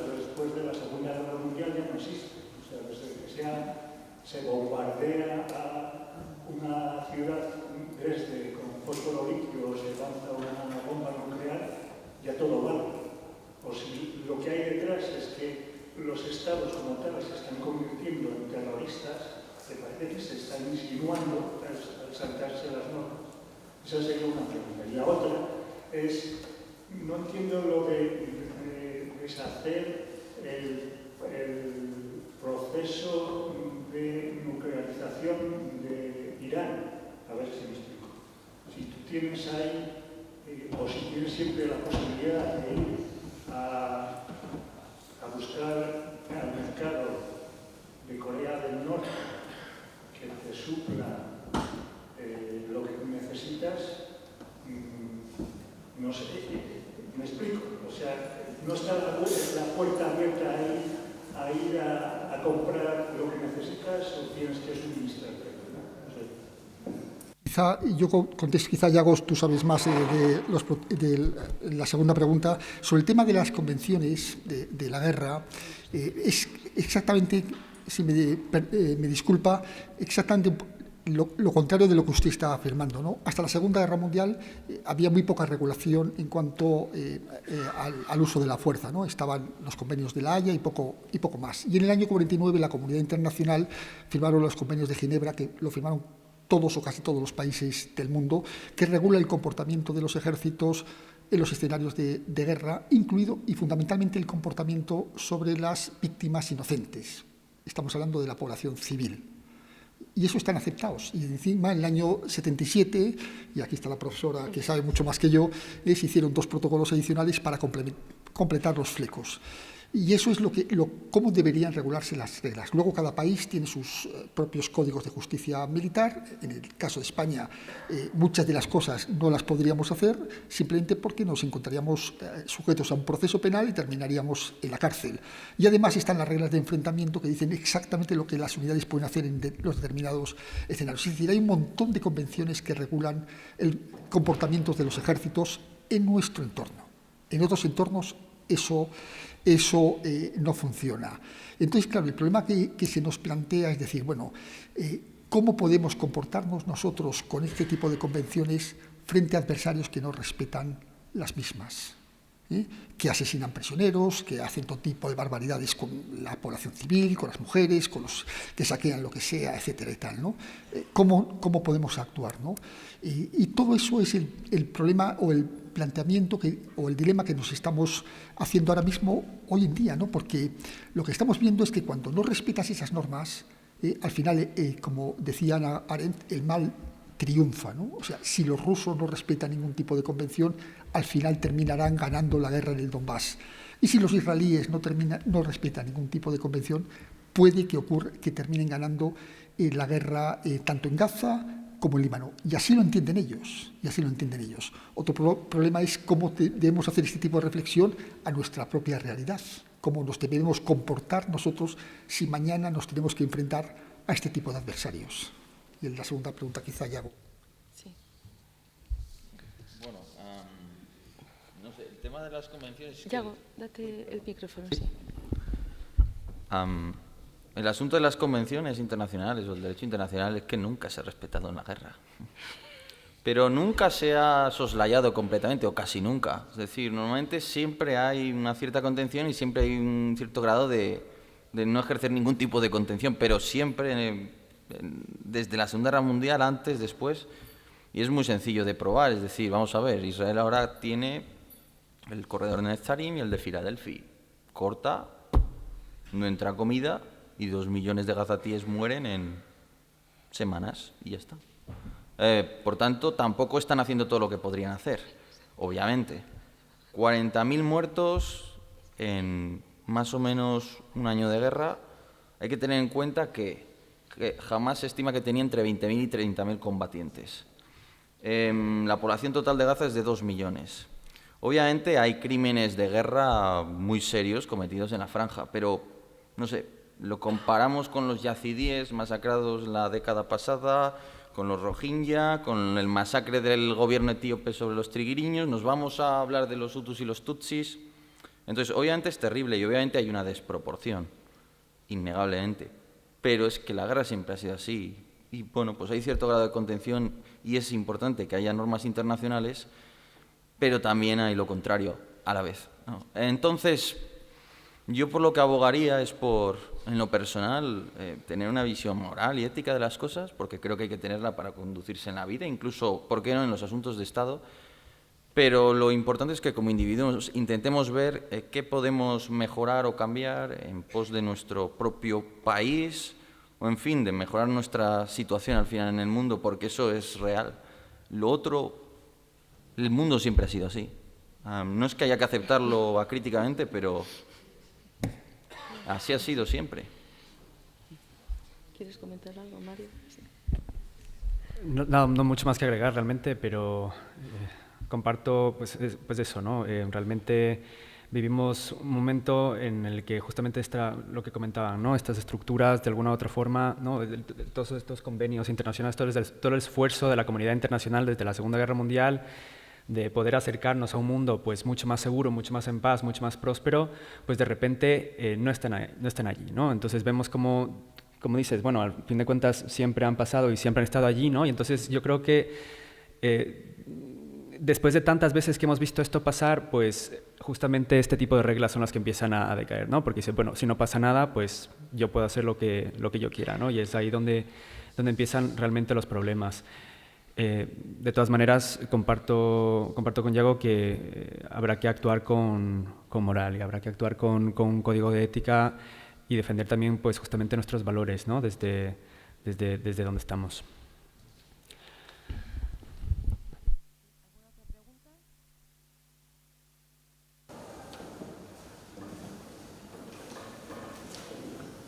Buenas tardes.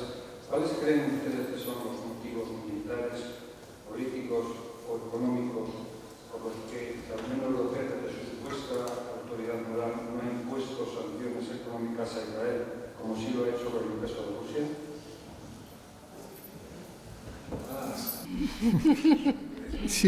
Sí, bueno, vamos a ver, eso nos plantea efectivamente, usted lo ha dicho con cierta ironía y a mí me queda una solución muy sencilla, o una respuesta muy sencilla, que es responderle con la misma interrogante, ¿no? Dice, oiga, estamos usando una doble vara de medir, ¿no? Que es al fin y al cabo por donde va su pregunta, ¿no? Y en muchos entornos se entiende así. Cuando hablamos del sur global, es exactamente eso de lo que nos están acusando, ¿no? Dicen, ustedes hablan de un mundo basado en reglas, pero son unas reglas que rigen en determinados escenarios y en otros no, ¿no? No tenemos una respuesta desde el punto de vista de la Unión Europea más allá que tratar de separarnos de este conflicto. De hecho, la Unión Europea tiene una intervención muy limitada en el caso de la guerra, del conflicto de Oriente Medio, ¿no? ¿Que podría imponer sanciones a Israel? Bueno, eso están pidiendo muchos gobiernos, pero la Unión Europea es un club, o sea, hay que tomarlo, y sobre todo en la política exterior, las decisiones se toman por unanimidad, ¿no? Y no todo el mundo está de acuerdo, ¿no? Y se le está diciendo también a Israel, oiga, debe en el caso de la autodefensa aplicar un principio de la proporcionalidad, ¿no? Dice, no le estamos diciendo que ustedes no se defiendan, ¿no? Pero una cosa es defenderse y otra cosa es arrasar con todo el entorno, ¿no? Efectivamente nos plantean ese dilema y ahí nos encontramos nosotros, en esa incertidumbre casi esquizofrénica, ¿no? Estamos acusando a los rusos de una cosa y sin embargo a los israelíes no les acusamos de lo mismo, ¿no? Y efectivamente es un dilema moral. Algunos estados y algunas sociedades pues piensan que tienen ciertas deudas históricas de otras épocas, que en el caso español, por ejemplo, no las tenemos, ¿no? Y por tanto tienen una especie de obligación casi histórica de apoyar indiscriminadamente o unilateralmente a Israel con independencia de su comportamiento, ¿no?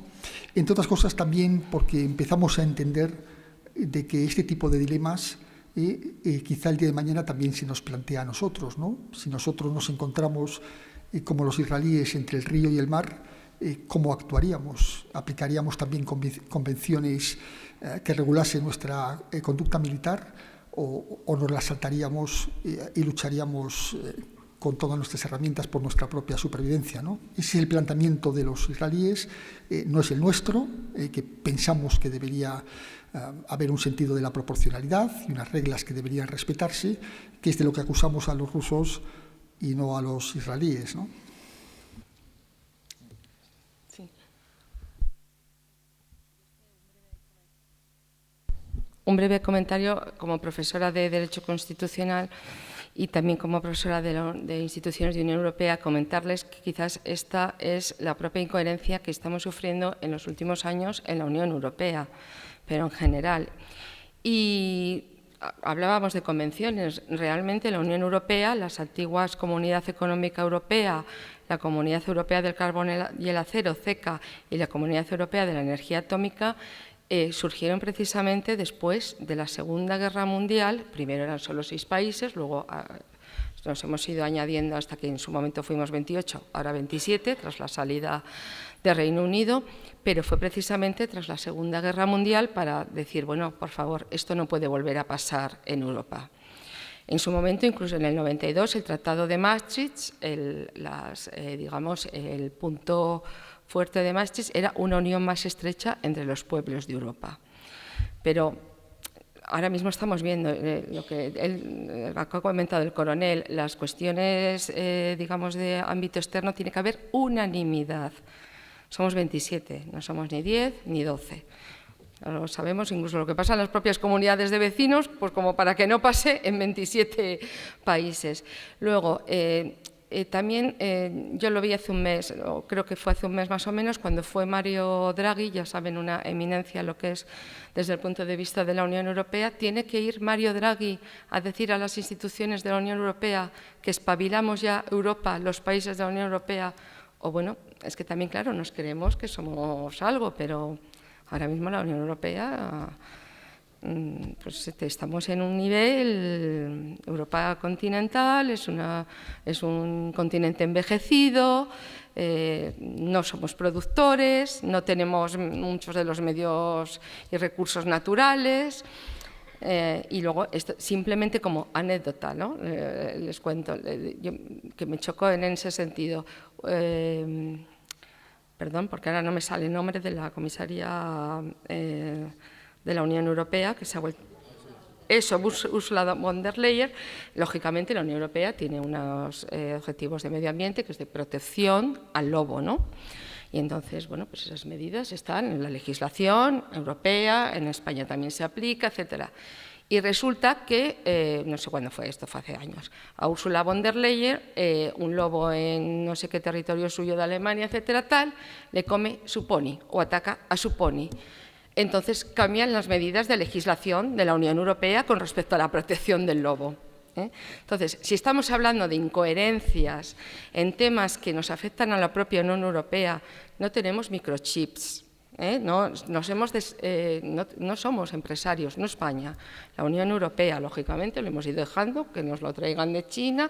Por eso, claro, cuando fue el COVID, en 2020, todo cerrado, pues no podemos comprar coches, no podemos comprar X móviles, etcétera. Entonces, si tenemos esas incoherencias en cosas tan, digamos, entre comillas mínimas, pues lo que les ha dicho el coronel, para ponernos de acuerdo 27 países por unanimidad en una política concreta, pues es mucho más difícil.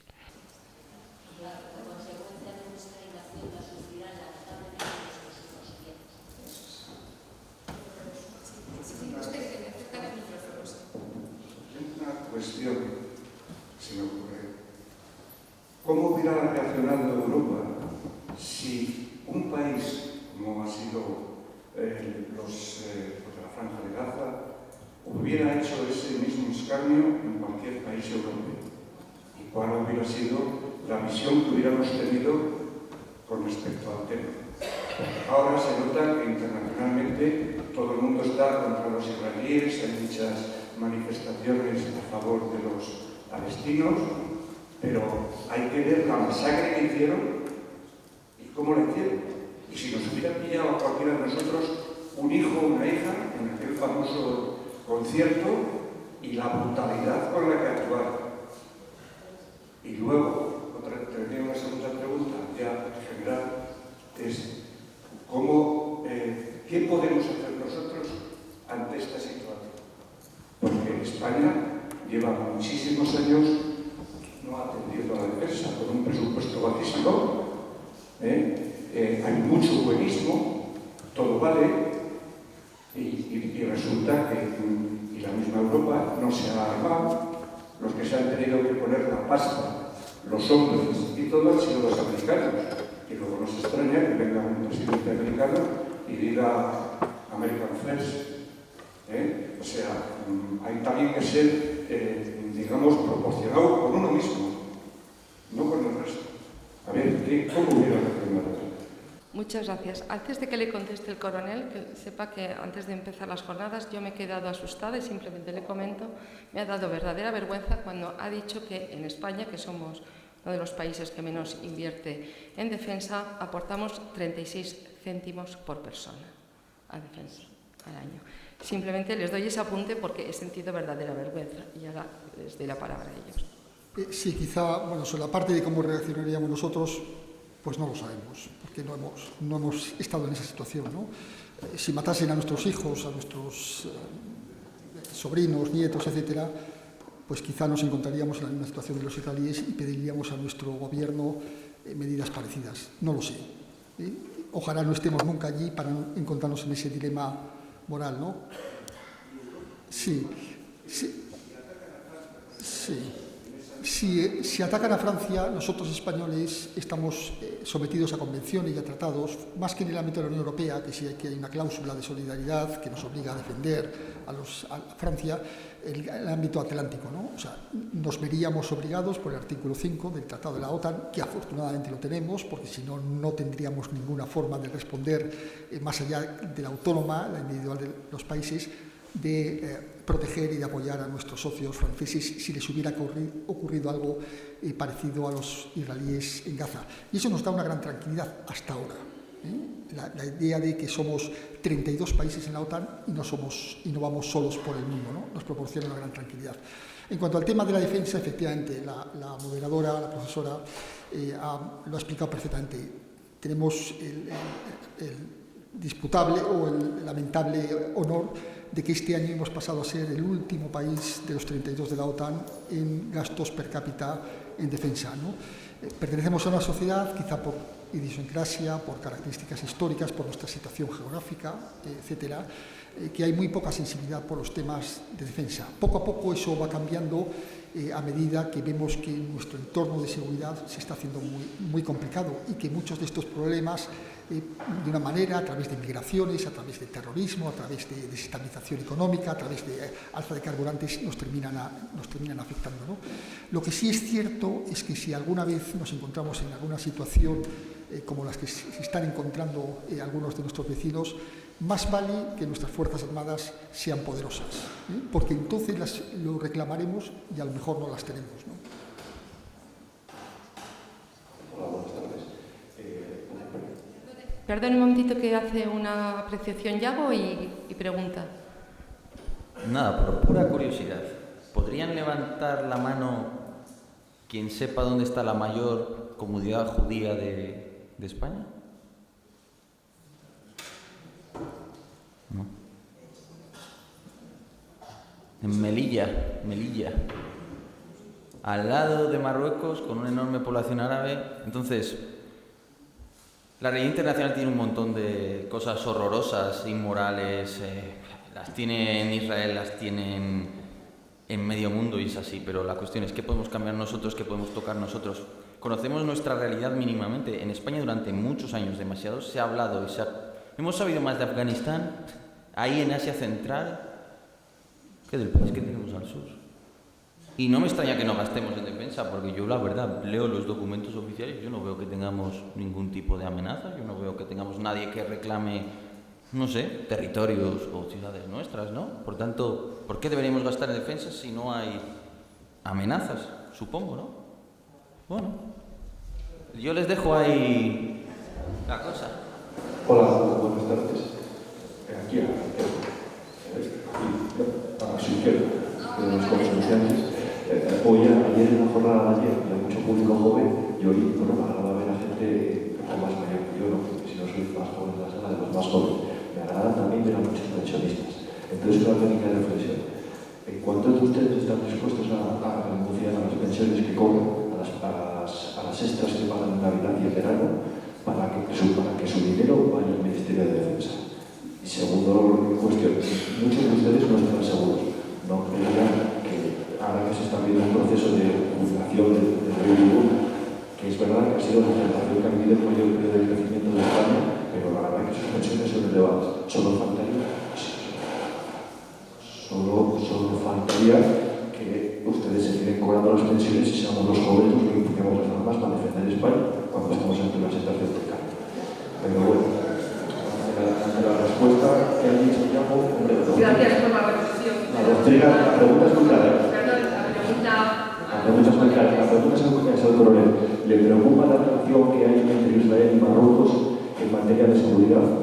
Porque es cierto que lo ha comentado Iago, en parte de los ministros que tenía Israel o que tenían su gabinete hace mucho tiempo provenían de Marruecos. Entonces, la pregunta a los uniformados, ¿les preocupa la relación que hay entre Israel y Marruecos? No puedo contestar porque yo un poco en contra, pero vamos que en ningún momento es una ofensa y ojalá los pensionistas españoles podáis disfrutar de la calidad de los países. Pero era solamente una reflexión. Muchas gracias.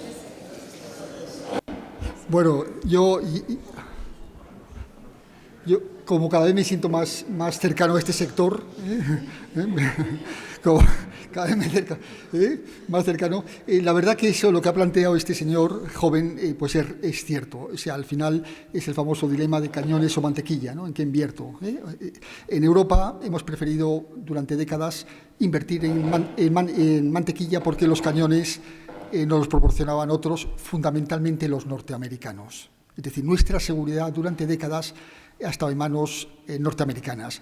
Y nosotros, en ese sentido, nos encontrábamos relativamente cómodos, porque las decisiones que tomaban los americanos normalmente nos eran aceptables o incluso favorables, ¿no? Incluso aceptándolo así, los americanos se mostraban relativamente generosos con nosotros, pagaban nuestra seguridad y nuestra defensa. Lo que percibimos ahora es que eso ya no va a ser así. Después de estas elecciones, eso ya no va a ser así. La próxima Ucrania, el próximo problema que tengamos los europeos, lo tendremos que resolver los europeos. Y con toda seguridad habrá que invertir más en cañones que en mantequilla. Muchos países ya lo están haciendo. Y en España, en algún momento, tendremos que hacerlo siguiendo la órbita de nuestros aliados, a no ser que asumamos el riesgo, para mí inaceptable, de descuidar nuestra defensa y confiar en la providencia de que nada nos pase. Respecto a lo que cuenta de Israel, nos preocupa y mucho. Los acuerdos de Abraham, que era una especie de pacto regional, integrando a Israel con países del Golfo, incluso en Arabia Saudí, poco antes de los atentados o de los ataques del año pasado de Hamas, el 7 de octubre, iban en el sentido de crear una especie de comunidad de estados árabes, incluyendo a Israel, y con algunos socios muy relevantes para nosotros, entre ellos Marruecos y entre ellos Israel.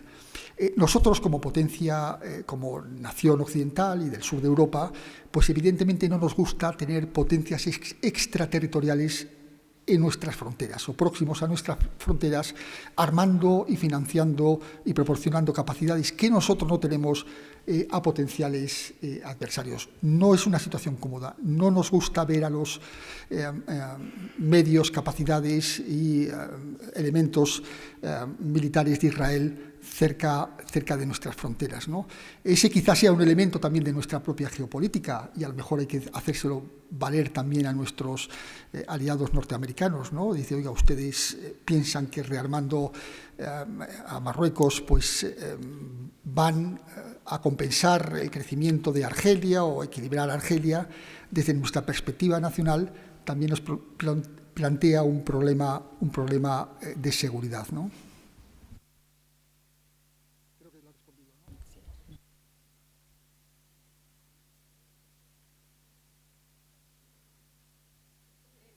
Mire, perdone. No, tranquilos, ¿vale? Pero, bueno, pues luego si quiere se lo comenta.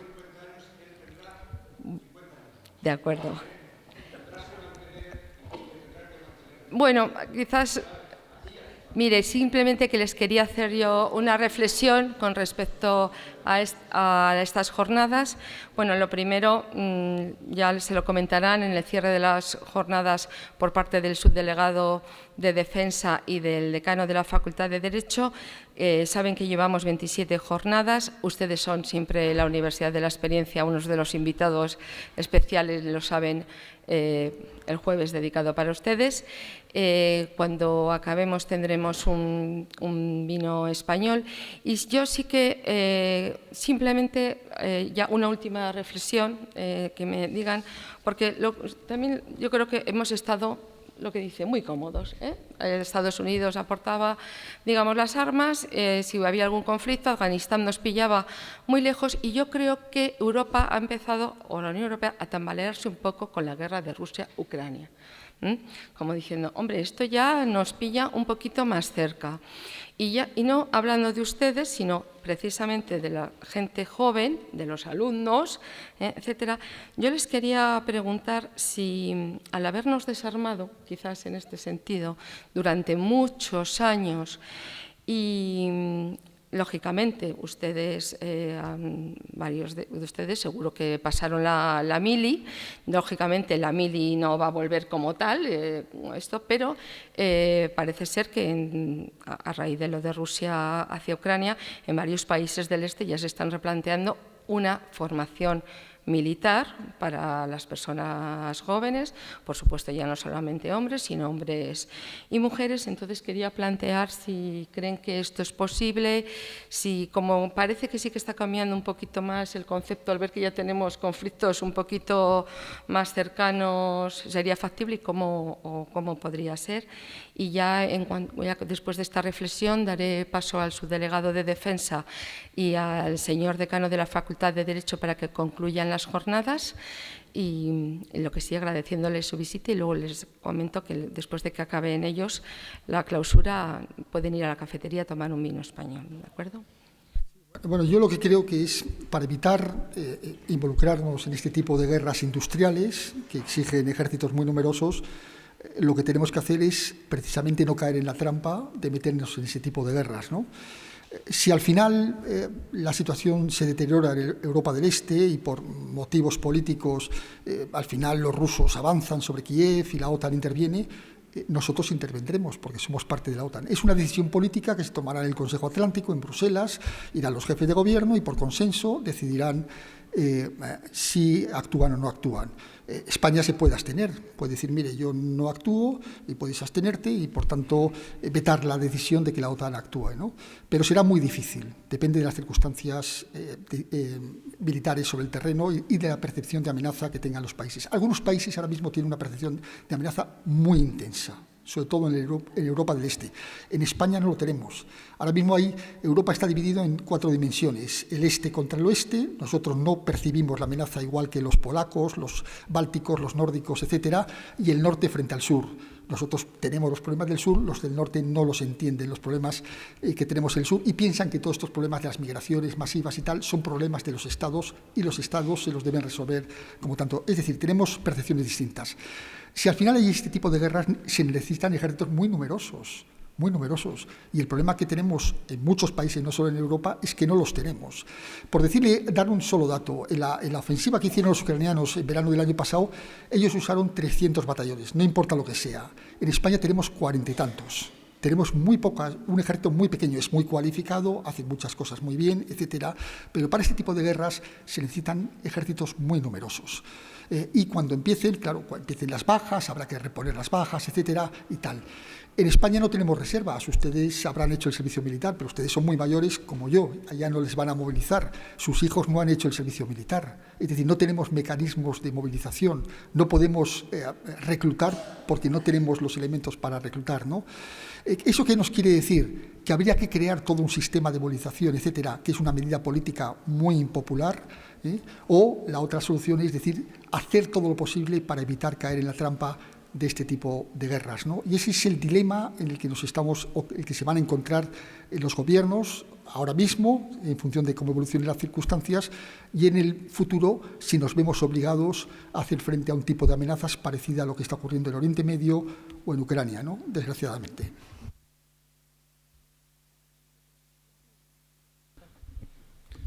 Bueno, yo simplemente me comenta Cristina que comente justamente pues el papel de los jóvenes en todo esto. Al final es el de ir de recluta, si te tocara o si llegara a esa situación, que lo veo muy improbable. No sé si está bien que yo hable en favor de los jóvenes, porque yo en el fondo siempre nací viejo, así que, bueno, pero yo, la manera más sencilla de explicarlo es la siguiente, y es muy dura. Si usted ahora, si fuera a Ucrania y cogiera, no sé, algún chavalito de estos que están por ahí, un Alexander, un Vadim, un como se llame, y le preguntara, ¿no? Oye, hace 2, 3 años tú, ¿dónde te veías hace 3 años, chaval? Cuando tu país gastaba el 2% del PIB en defensa, teniendo lo que tenía delante, ¿no? Y él tendría un futuro, un tal. Y ahora, pues, Vadim, Alexander, está muerto, su madre llorará mucho, su hermano le echará de menos. ¿Cómo era posible que un país que tenía delante lo que tenía delante estuviera gastando el 2% en defensa, que es lo que gasta? No, España no llega a tanto, pero casi, ¿no? Y entonces lo que te hace reflexionar esto es no lo vieron venir. Fíjate que parece obvio, ¿eh? Tenías a Rusia, daba señales. Es que el ucraniano gastaba el 2% porque no se creía que esto pudiera pasar. Y lo están pagando, ¿eh? Lo están pagando, pero con sangre. Y un sufrimiento inimaginable. Así que es muy sencillo. Esto de la defensa nos parece que vivimos en un país muy seguro y tal, y ahora mismo es cierto. Y nos parece que todo esto es ciencia ficción casi. Pero pregúntale a un ucraniano. Así que tómatelo en serio, ten una buena política de defensa, encárgate de disuasión, que tu Ministerio de Defensa se encargue de hacerte ver las amenazas que realmente existen, que no te las intenten ocultar porque es políticamente incorrecto, que tampoco te las exageren, porque no tenemos a Rusia al lado, pero guardar ese equilibrio y como jóvenes entender que parece que no, pero en esto nos va el futuro. Así que simplemente es eso. Pues muchas gracias, y suben el subdelegado de Defensa y el señor decano de la Facultad de Derecho para concluir las jornadas. Buenas tardes. Vamos a empezar la clausura de las jornadas y voy a dar la palabra al señor don Francisco de Asís Ramírez, coronel subdelegado de Defensa en Burgos. Cuando quieras. Ahí. En primer lugar, gracias por su asistencia. Voy a hacer una pequeña recapitulación de lo que hemos tratado durante estos 2 días. Ayer hablamos de un tema que al final, como siempre, ha acabado también aquí, porque tuvimos una conferencia que hablaba del conflicto entre Israel y Palestina, donde hubo una exposición muy clara de lo que es el espacio geográfico donde se desarrolló este conflicto, que a nivel económico es una confluencia de futuras e importantes rutas comerciales a nivel mundial. Y también una zona de futuros recursos energéticos, es decir, es una zona importante, no solo a nivel humano, sino a nivel económico. Esta zona, desgraciadamente, es muy inestable y podía saltar por cualquier tipo de motivo, como desgraciadamente así se ha puesto de manifiesto. Y entre esos motivos que podían haber desencadenado este conflicto, nos pusieron que podían ser motivos religiosos, motivos acuíferos o motivos económicos.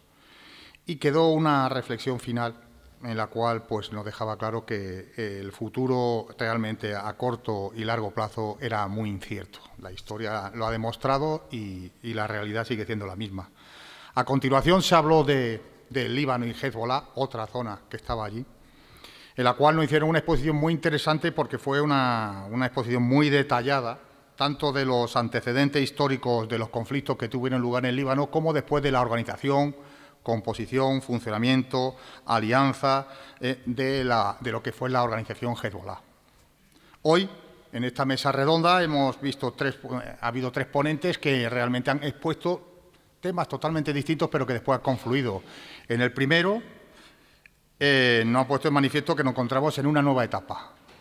Nos encontramos en una nueva etapa de cambio y de incertidumbre, donde estamos en un proceso de revisión de las relaciones internacionales que hay países que lo aprovechan para, valiéndose de ese vacío y de control internacional, hacer o incumplir las reglas que hasta ese momento estaban y que pueden suponer incluso lo que son la violación de los derechos humanos, como hemos podido saber. Luego, también ha habido, y también se ha puesto reflejo, la actitud contradictoria de los países occidentales ante acciones similares que también nos hacen replantear cuál es nuestro orden en el mundo, ¿no? Y que también hay otros países a los cuales, como decimos, no se ha tenido en cuenta y que también están pendientes de la actitud que tienen los países occidentales ante estas nuevas situaciones y que realmente no nos está dejando no muy buen papel.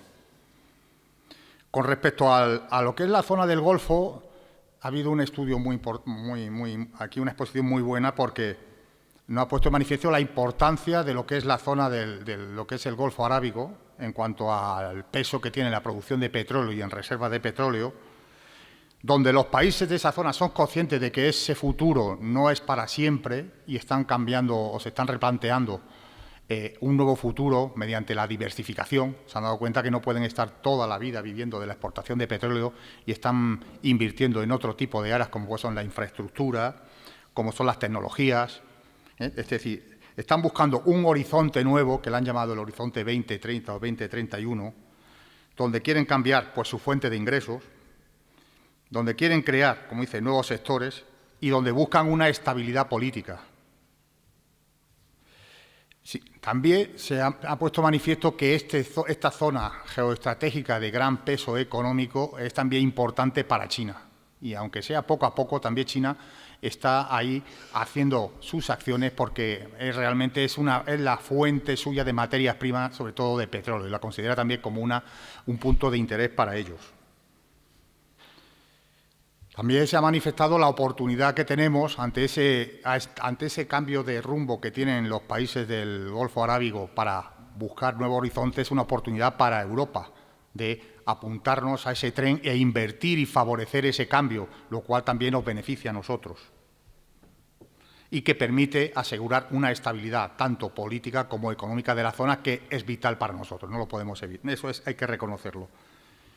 Y en la última exposición ha quedado claro que en el Golfo Arábigo hay distintos grupos de países con intereses contrapuestos, que en un momento dado pueden llegar a un conflicto que puede tener incluso unas consecuencias a nivel mundial, ya que tienen una gran incidencia en lo que son en la economía mundial. A ver, ya es que no leo bien, perdonad. Y que realmente esa influencia o ese peso que va a tener en lo que es la economía mundial realmente va a obligar a intervenir a las grandes potencias mundiales. Es decir, hay que ser realista. Un conflicto en el Golfo Arábigo, la capacidad de desestabilización a nivel mundial y en la economía, que es lo que realmente importa a todos los países, en un momento dado obligaría a intervenir a las potencias mundiales, de un bando o de otro, siempre que eso le afecte a sus intereses. Y que también podría tener incidencia o se podía aprovechar para intervenir en otros posibles teatros, que eso no debemos olvidar. Resumiendo,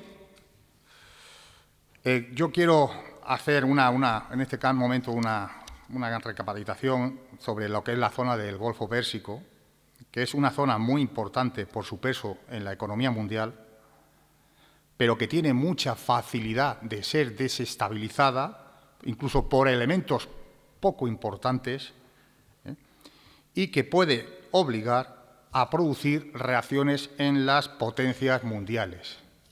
Tenemos que tenerlo en cuenta. Aquí he escuchado mucho de qué hacemos. Nosotros no podemos hacer nada. Como he dicho al principio, estamos en un momento de revisión está en el momento en que se pone de tela a juicio todo el orden mundial, todas las reglas que ahora mismo mantienen esta paz a nivel mundial, se están revisando y hay gente que la aprovecha. Y entonces yo creo que es en un ejercicio de política en las cuales es dar y ceder, ¿no? De ceder y demás, para que conseguir otra vez esa estabilidad política donde las dos grandes potencias sean al final los vigilantes de este ordenamiento mundial y que estas cosas que están sucediendo pues no vuelvan a suceder. También estoy contento de que estas conferencias hayan producido esta inquietud, ¿no? Que lo considero porque hacen reflexionar, yo creo que hacen reflexionar sobre la necesidad de tener una seguridad. Yo creo que no somos conscientes, nos quedamos muchas veces, tenemos este efecto burbuja de centrarnos en nuestros problemas y en nuestro entorno y no sabemos que en un momento, en un mundo, como se dice, globalizado, a lo mejor la economía no está globalizada, pero lo que es la seguridad sí que está globalizada. Y lo que pasa en un sitio hemos visto que al final nos afecta, desgraciadamente, a todos. Y que se entienda que la seguridad es para todos. Aquí no hay diferencias generacionales ni nada. Es decir, aquí se habla de defensa, pero más que defensa, la defensa es digamos, la acción proactiva ante una amenaza, ¿no? Lo que tenemos que pensar es en seguridad, en la prevención. Es decir, con nuestras acciones, con lo que se haga invirtiendo en seguridad, seguramente lo que haremos es prevenir y evitar tener que actuar y hablar de defensa. Por mi parte, lo he dicho, muchas gracias por venir y cedo la palabra al decano, que creo que le he dejado poco que decir. Muchas gracias, coronel. Bueno, voy a intervenir muy brevemente porque ya tenemos ahí preparado el lunch en la cafetería, pero voy a decir 4 cosas. Una, todos somos de la UBU, más allá de nuestra edad, ese es nuestro corazón. Me ha parecido muy interesante el debate, es lástima que estado reunido en el decanato y no he podido estar aquí. Y yo me califico de europeo, hispanista y español. Vale, vengo de Chile, he estado la semana pasada, no puedo decirles lo orgullosos que están de nosotros. Chile está lleno de banderas de Chile, es su solo patrio, y es lástima que en España no tengamos tantas banderas. La verdad que yo iba a todos los sitios, casas privadas, públicas, calles llenas de banderas de Chile. Me sorprende que eso no pase en España. Yo creo que ese aspecto de la falta, a lo mejor damos por hecho que somos tan españoles que no nos tenemos que poner una bandera, pero no está de más que haya banderas más por las calles. Por lo tanto, yo creo que defender nuestra españolidad, nuestro carácter hispanista, nuestra europeidad, yo creo que está bien, porque forma parte de nuestro ADN y el ADN siempre hay que defenderlo, más allá de nuestra edad. Pues esto no es una cuestión ideológica, es una cuestión de necesidad. Muy bien ha dicho el coronel que no estamos ante una cuestión, que básicamente es una cuestión de seguridad, de buscar seguridad. Vivimos, cuando los españoles buscaban el dorado, allá peleándose con todo lo que encontraban, el dorado está aquí, lo tenemos los europeos. Tenemos seguridad, tenemos una gran sanidad, una gran educación, vivimos muy bien. Claro, yo cuando voy, que nos manejamos mucho, que dicen los hispanoamericanos por toda Hispanoamérica y por Europa, y hablo con colegas, y los colegas vienen aquí, vienen estudiantes, ahí han estado sentados colombianos, gente de todos los países, y dicen, qué bien se ha ido en Burgos, qué bien está aquí, qué seguros está aquí, que esto es guay. Permítanme esta expresión tan coloquial. Claro, vivimos muy bien, pero tenemos que ser capaces de seguir manteniendo esa situación. Y para mantener esta situación tenemos que ser proactivos. No podemos escondernos debajo de la y decir, esto va a ser así siempre. No, tenemos un problema demográfico importante que hemos analizado mucho en esta facultad y eso al final también es un problema geoestratégico, ¿no? Veo ahí a Iago y supongo que está de acuerdo conmigo. Por lo tanto, yo creo que estas jornadas han incidido perfectamente en un nicho de problemas porque esa parte del mundo, que es el Golfo Arábico, tiene una situación de estabilidad inestable. Está estable mientras no se muevan. Cuando se empieza a mover, se mueve todo. Nosotros tenemos estudiantes aquí de Qatar y de Emiratos Árabes Unidos, tenemos muchas relaciones y buenas con sus embajadas, seguramente que en breve viene el embajador de Qatar a nuestra facultad a hablar de esto también, y somos conscientes de que tenemos que conocerles, respetar sus costumbres. Recuerdo una entrevista a nuestros estudiantes por parte de los periodistas españoles y le preguntaron, ¿y qué les pasa a ustedes? ¿No viven mal porque no tienen democracia? Y los estudiantes cataríes decían, no nos hace falta, hay que respetar las singularidades. Y yo creo que eso tenemos también que ser capaces de valorarlo. Y estas jornadas, precisamente, y aprovecho a tenerte aquí subdelegado a mi diestra, es gracias al Ministerio de Defensa y a su aporte económico y a soporte también de cerebro, de personas que han venido a dar una enorme talla intelectual, nos permite reflexionar y traer a esta Facultad de Derecho personas de un gran prestigio intelectual, personas que os han puesto en valor lo que está pasando en el mundo de primera mano, tanto ayer como hoy. Hoy no he podido participar y lo siento, lo trataré de ver luego en streaming que está grabado, el de lo que está pasando en el mundo, y nos tenemos que estar atentos. Tenemos que estar muy proactivos y yo os agradezco, permitiendo que os tutee, que hayáis venido todos aquí, porque nos permite evaluar lo que está pasando en tiempo real con estas personas que han tenido, a las que agradezco mucho que hayan venido a Burgos hoy a explicarnos ayer y hoy lo que está pasando en el mundo. Por lo tanto, yo creo que cumplimos más que sobradamente los objetivos que nos marcamos, ¿verdad, coronel? Cuando hablamos de esto hace unos meses, ¿de qué hablamos? Del Golfo Arábigo. Nadie pensaba en un conflicto entre Israel y Palestina, sonrío por no llorar, Líbano y Hezbollah, y las enormes implicaciones que eso tiene para la NATO, OTAN, UE, España, Castilla y León, y eso es lo que está pasando. No podemos ocultarlo, tenemos que estar proactivos. He llegado cuando se estaba debatiendo de más dinero para seguridad. Yo vengo muchos años diciendo, y soy una persona pacifista, no me considero bélico para nada, que tenemos que estar preparados, como muy bien ha dicho Iago. Yo tengo 3 hijos y me gustaría que tuviesen la misma seguridad de vida que la que he tenido yo. Para eso hay que estar preparados. Estamos en el paraguas OTAN, pero además España también tiene que estar preparada. ¿Dónde puede surgir el conflicto? Nadie lo sabe. En un mundo tan inestable el conflicto puede surgir en cualquier lugar. ¿Cuánto puede afectar a España?